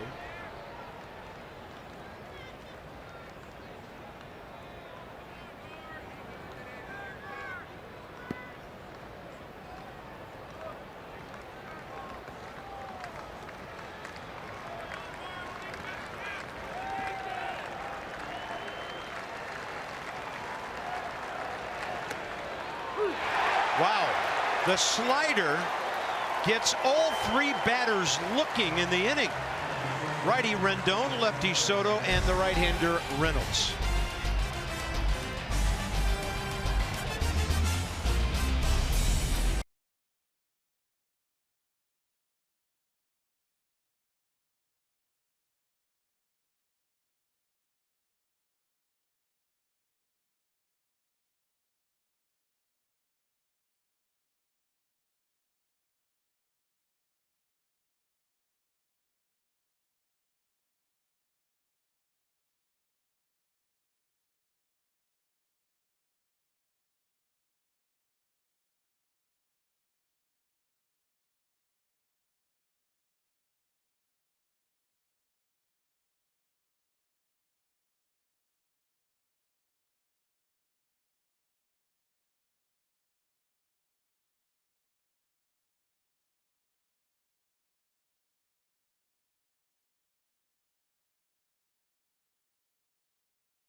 Grace on the mound. Time for your 4th drive of the game. Go back to the 5th inning.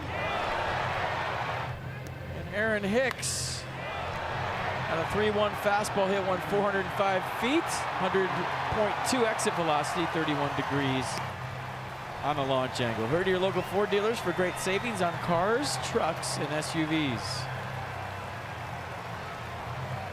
And he took an elbow to the face from Sonny Gray. 15th appearance for Matt Grace. He gets Judge, Gregorius, and Stanton. Hold'em situation, top of the 9th. A 2-seam fastball, lots of sink on it. Slider to go with it.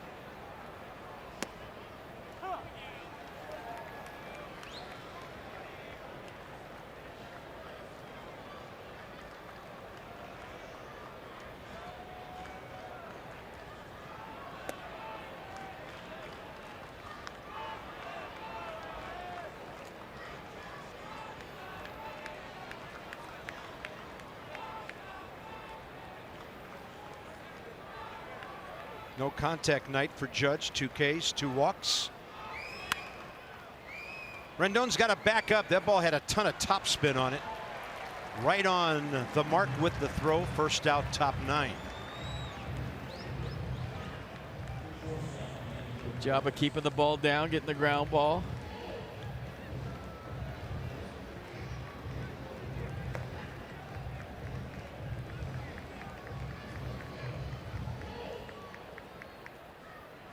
Well, there's the rookie added to the Nats roster tonight, Austin Vogt.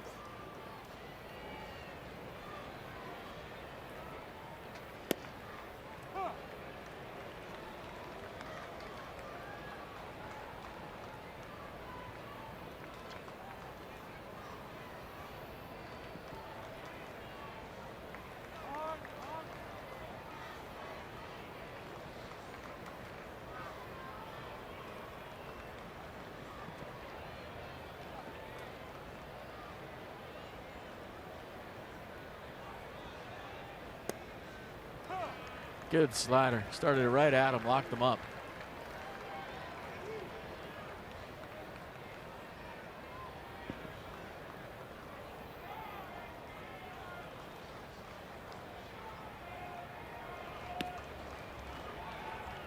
Keeping the ball down.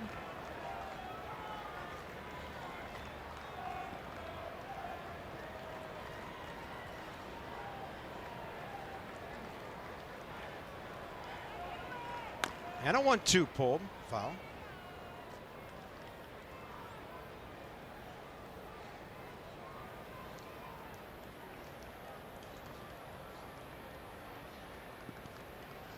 Yeah, looking at do-ups for the Nats in the bottom of the ninth. We'll see. Deep right, and Eaton on the way. Short of the track, 2 down. If Michael A. Taylor makes an appearance, you think he would against a left-handed closer? Somewhere in that sequence. Maybe get a runner on.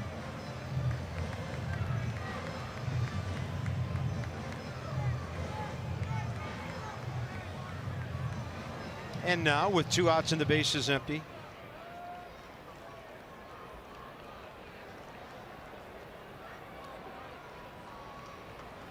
So Matt Grace now gets Giancarlo. 3 hits tonight, 2 RBIs.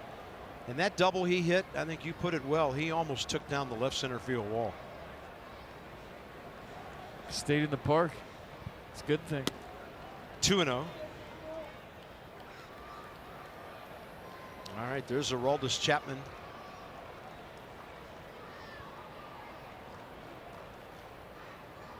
You just have to hope, if you're the Nats, that he's a little off tonight. And it's a 4-hit night with the ball staying in the yard every time for Giancarlo. Came in hitting 241. He'll take a leap over 250 with this night.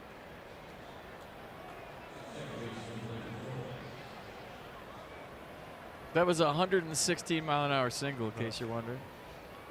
Ground balls are always the highest velocity on the exit velocity, right? It was 116. Large human hit it.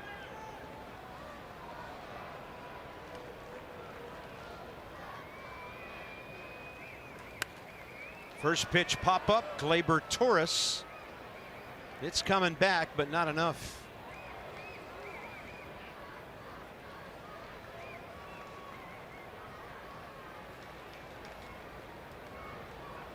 Yeah, Giancarlo will guess and go sometimes with the lefty, meaning he'll go first move. And I think up by 2, it's in effect here for sure.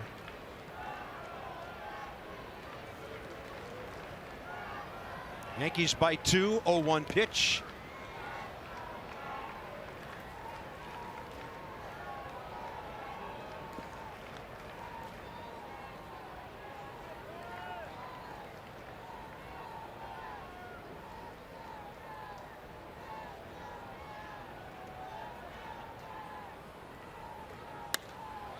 High in the air, left center.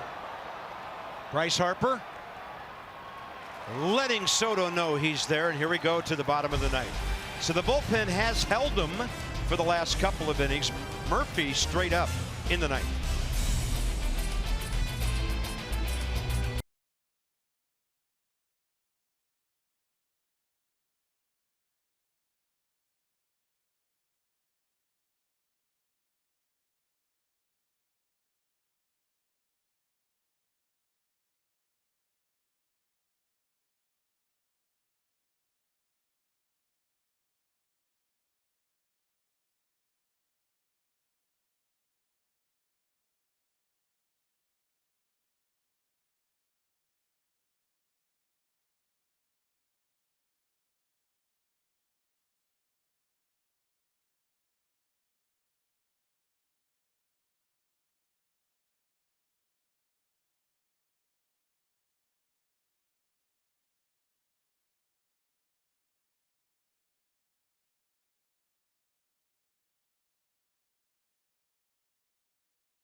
Got an RBI grounder from Mark Reynolds. He would later hit a sac fly.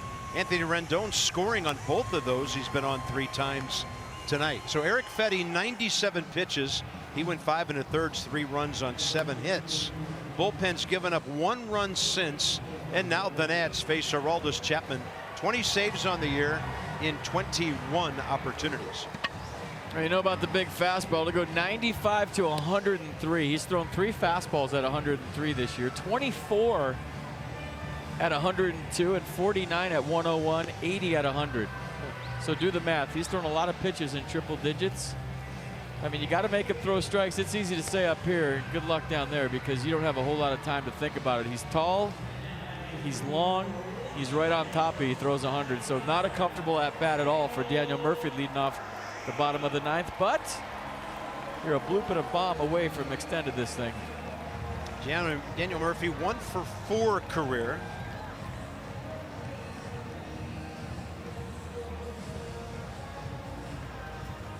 In the lefty-lefty matchup here. So they're going to play Murphy pretty straight up on the infield. Hicks, the center fielder, a good 5 or 6 steps toward the other gap. Way off the line in right, Aaron Judge. Outside.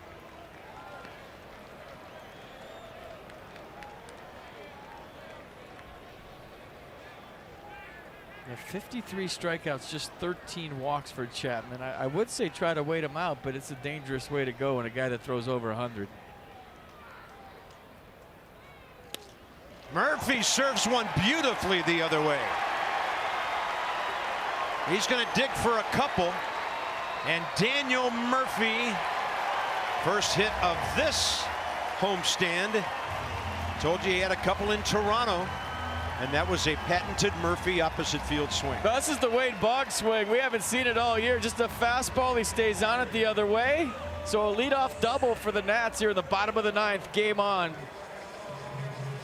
Like Stanton had trouble with it. Murph was going to hold up at first, and then Stanton kind of went into a slide. He had to turn it on again. So Daniel hits Murphy. We've missed that swing. That was beautiful. First double of the year for Murph. Pedro Severino, Michael A. Taylor on deck.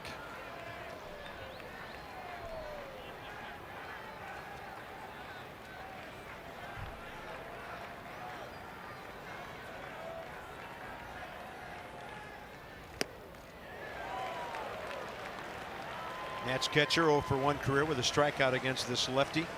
Michael A. has been swinging a fantastic bat.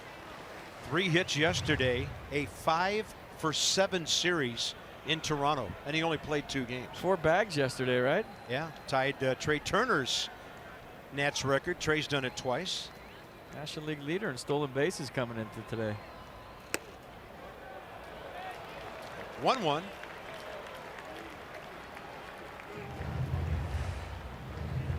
I mean, how do you hit a guy like Chapman? You got to shorten up, find his release point, and just let him supply the power. But it's easy to say, Carp, because the natural tendency is I got to gear up to hit 100, and you get a big swing off of 100. Right. When, in fact, the opposite is true. If you can spread out, almost a 2-strike approach, let him supply the pop. But it ain't easy, trust me. That thing gets on you so fast. He's so close to you because he's so tall, and it's over 100. 98 right under Pedro's hands. He didn't like the call.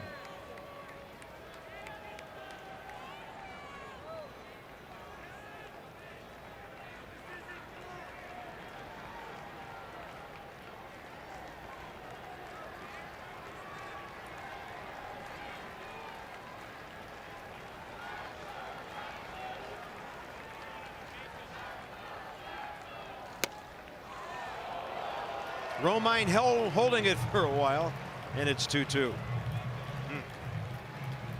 Yeah, the fact that he pulled this in tells you it's a ball. Watch the glove. He had pulled that down and then tried to frame it. Close. Lived to fight another pitch.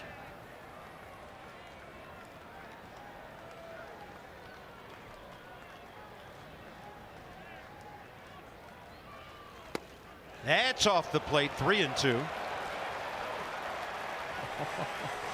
All right.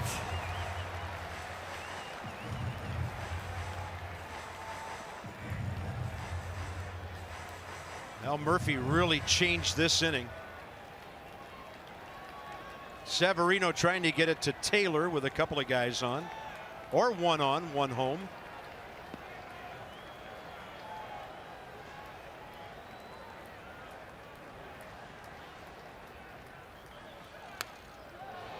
Not easy to get out there and foul off 99. No. Borderline pitch, stays in it. Davey Martinez hoping he can get on and Michael A can click one. Long way to go before that. Big pitch coming.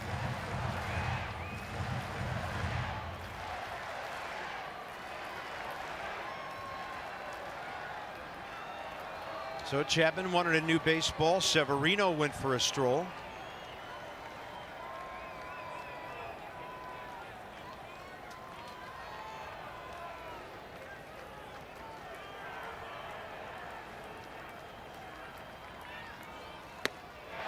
One out. Well, tough to catch up to 98 up there at the top of the strike zone. I think it's a strike. You got to protect. It's definitely too close to take.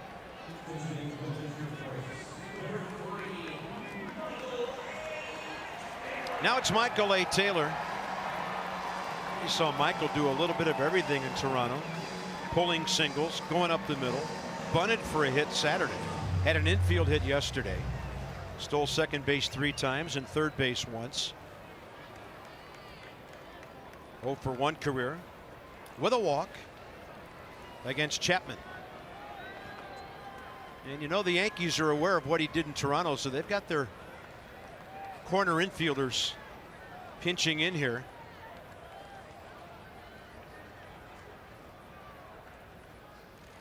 And the outfield for the Yankees is shallow. Usually you see no doubles in this situation. Taylor's the tying run at the plate, but when you look at where they're playing, it's just normal. So maybe they don't believe in the whole no doubles thing with Chapman on the mound. Usually when the tying run's at the plate in the bottom of the 9th, you play deep, just let the runner score from second and keep the hitter off second. 2-0. We talked about this numerous times lately with Michael, seeing the ball better. His takes have been better. He's fouled off some pitches to stay in there. And yes, yesterday he did get to a 9-game hitting streak. 14 for 33 over that time.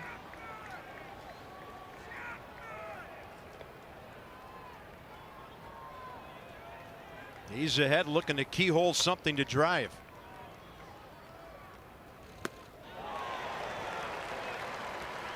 I like it. Auto swing 2-0. Maybe you run into one. It was ball 3, but you don't have a lot of time to sit around and decide. And he's trying to tie the game up. There's nothing wrong with that swing. And maybe even do the same here. Who cares?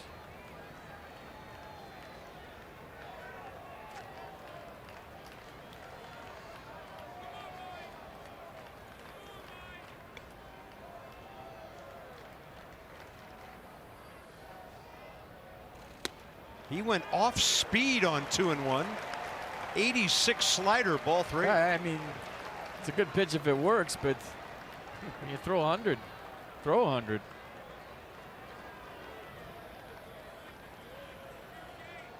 I mean, that's the one you run into if you're a hitter, gearing up for 100 and catch a slider out front.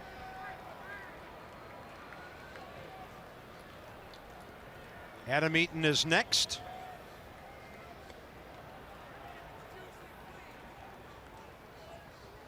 And he walked Michael A. Taylor to put the tying run on base. Tried to fool him twice there.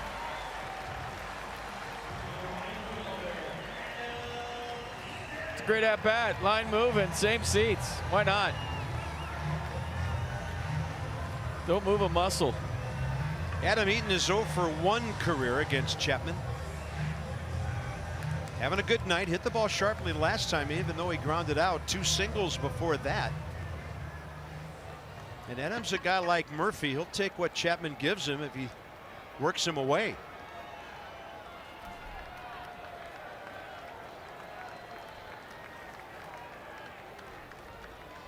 Great speed at first, and that's so big with Michael representing the tying run.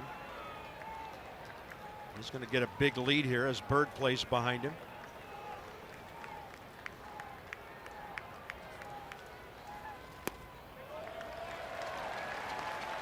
Boys are fighting.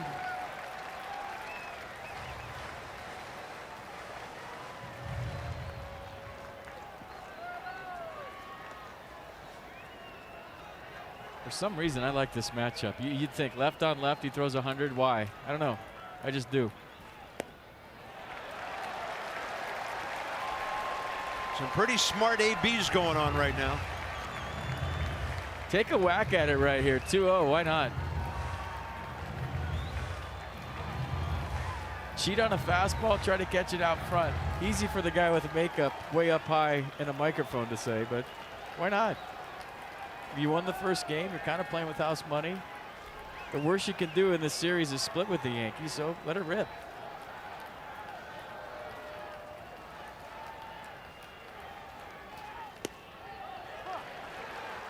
That had cut to it at 96. Yeah, I was thinking, took a little bit off, 96. Started at Adam and ran it back.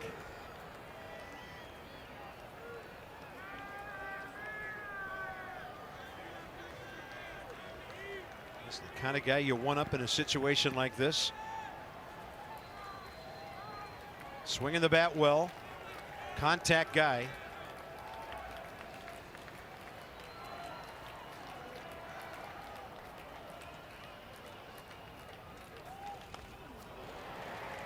Goes with the slider, lefty there. 2 balls, 2 strikes.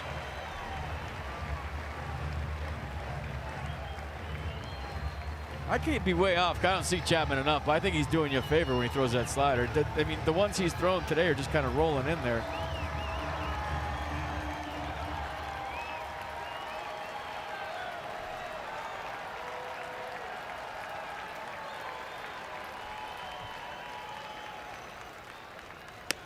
Adam Eaton, a swing and a miss on a fastball up and in.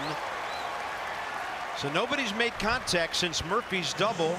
Strikeout, walk, strikeout. It's up to Trey Turner. Yeah, this was a 4-seam fastball. It stayed straight. Didn't have cut to it. And it was a borderline pitch he had to offer. Went no stride right there and just couldn't catch up to the 99-mile-an-hour heater. All right, Trey Turner has to get the ball in play here. He faces Aroldis Chapman for the first time.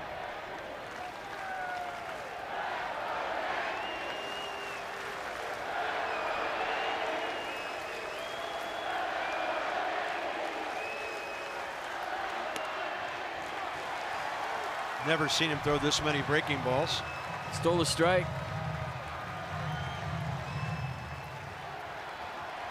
Nats have left 7 runners tonight. And looking for that 2-out hit all evening long. Another good game between these two squads.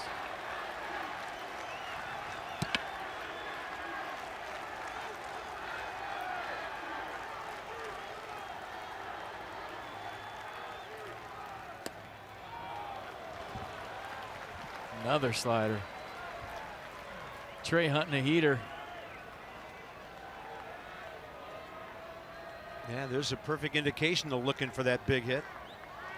Murphy at second. Doubled to lead off. Taylor the pinch hit, 1-out walk.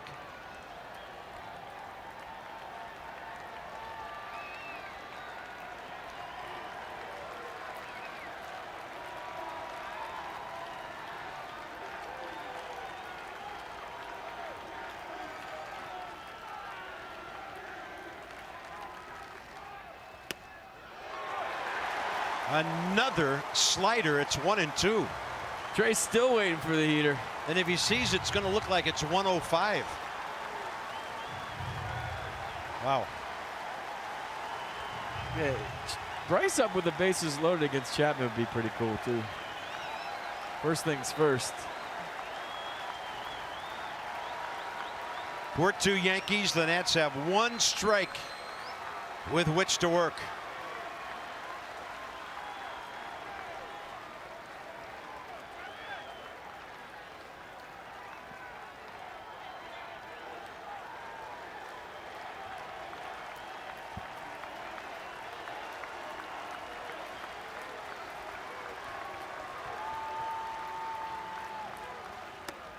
Did he go? Did not, says Ed Hickox. Can't end the game on that with Bryce Harper on deck. The way these two teams have been playing, no. Even if he went, no. Oh, that's close. No, clearly, he didn't even flinch. Do it again, re-rack.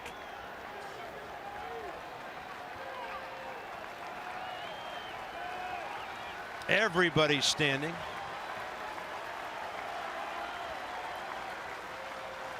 Except those in the first 2 rows. They can see all right. And the 2-2. Trey Turner gets a piece. I just saw something I haven't seen before. Didi Gregorius was in front of Daniel Murphy, blocking him from seeing the signs to Trey Turner. I've seen Javi Baez do this once, but I've never seen it in person. Watch Didi. He's standing in front of Daniel Murphy, and he's not letting Murph see the signs. He's screening him. I'm looking out there going, where's Didi playing? But watch. He's standing in line with his catcher. Watch, Murph will get out in his lead, and he's going to stand there and block Murphy from relaying signs. He thinks Murphy's relaying pitches to Trey Turner. Look at this. He's standing right in front of him until the signs are given. Look at this, blocking him off. And now Austin Romine going to come out. I've never seen this before in all my years in baseball, in person.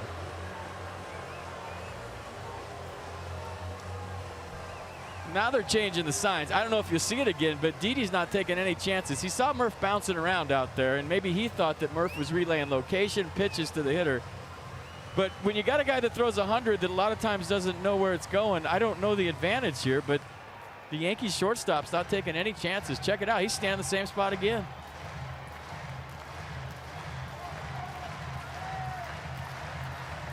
Maybe you put a towel in your back pocket and hold it out real quick. 2-2. Really block him. They changed the signs. He's not doing it here.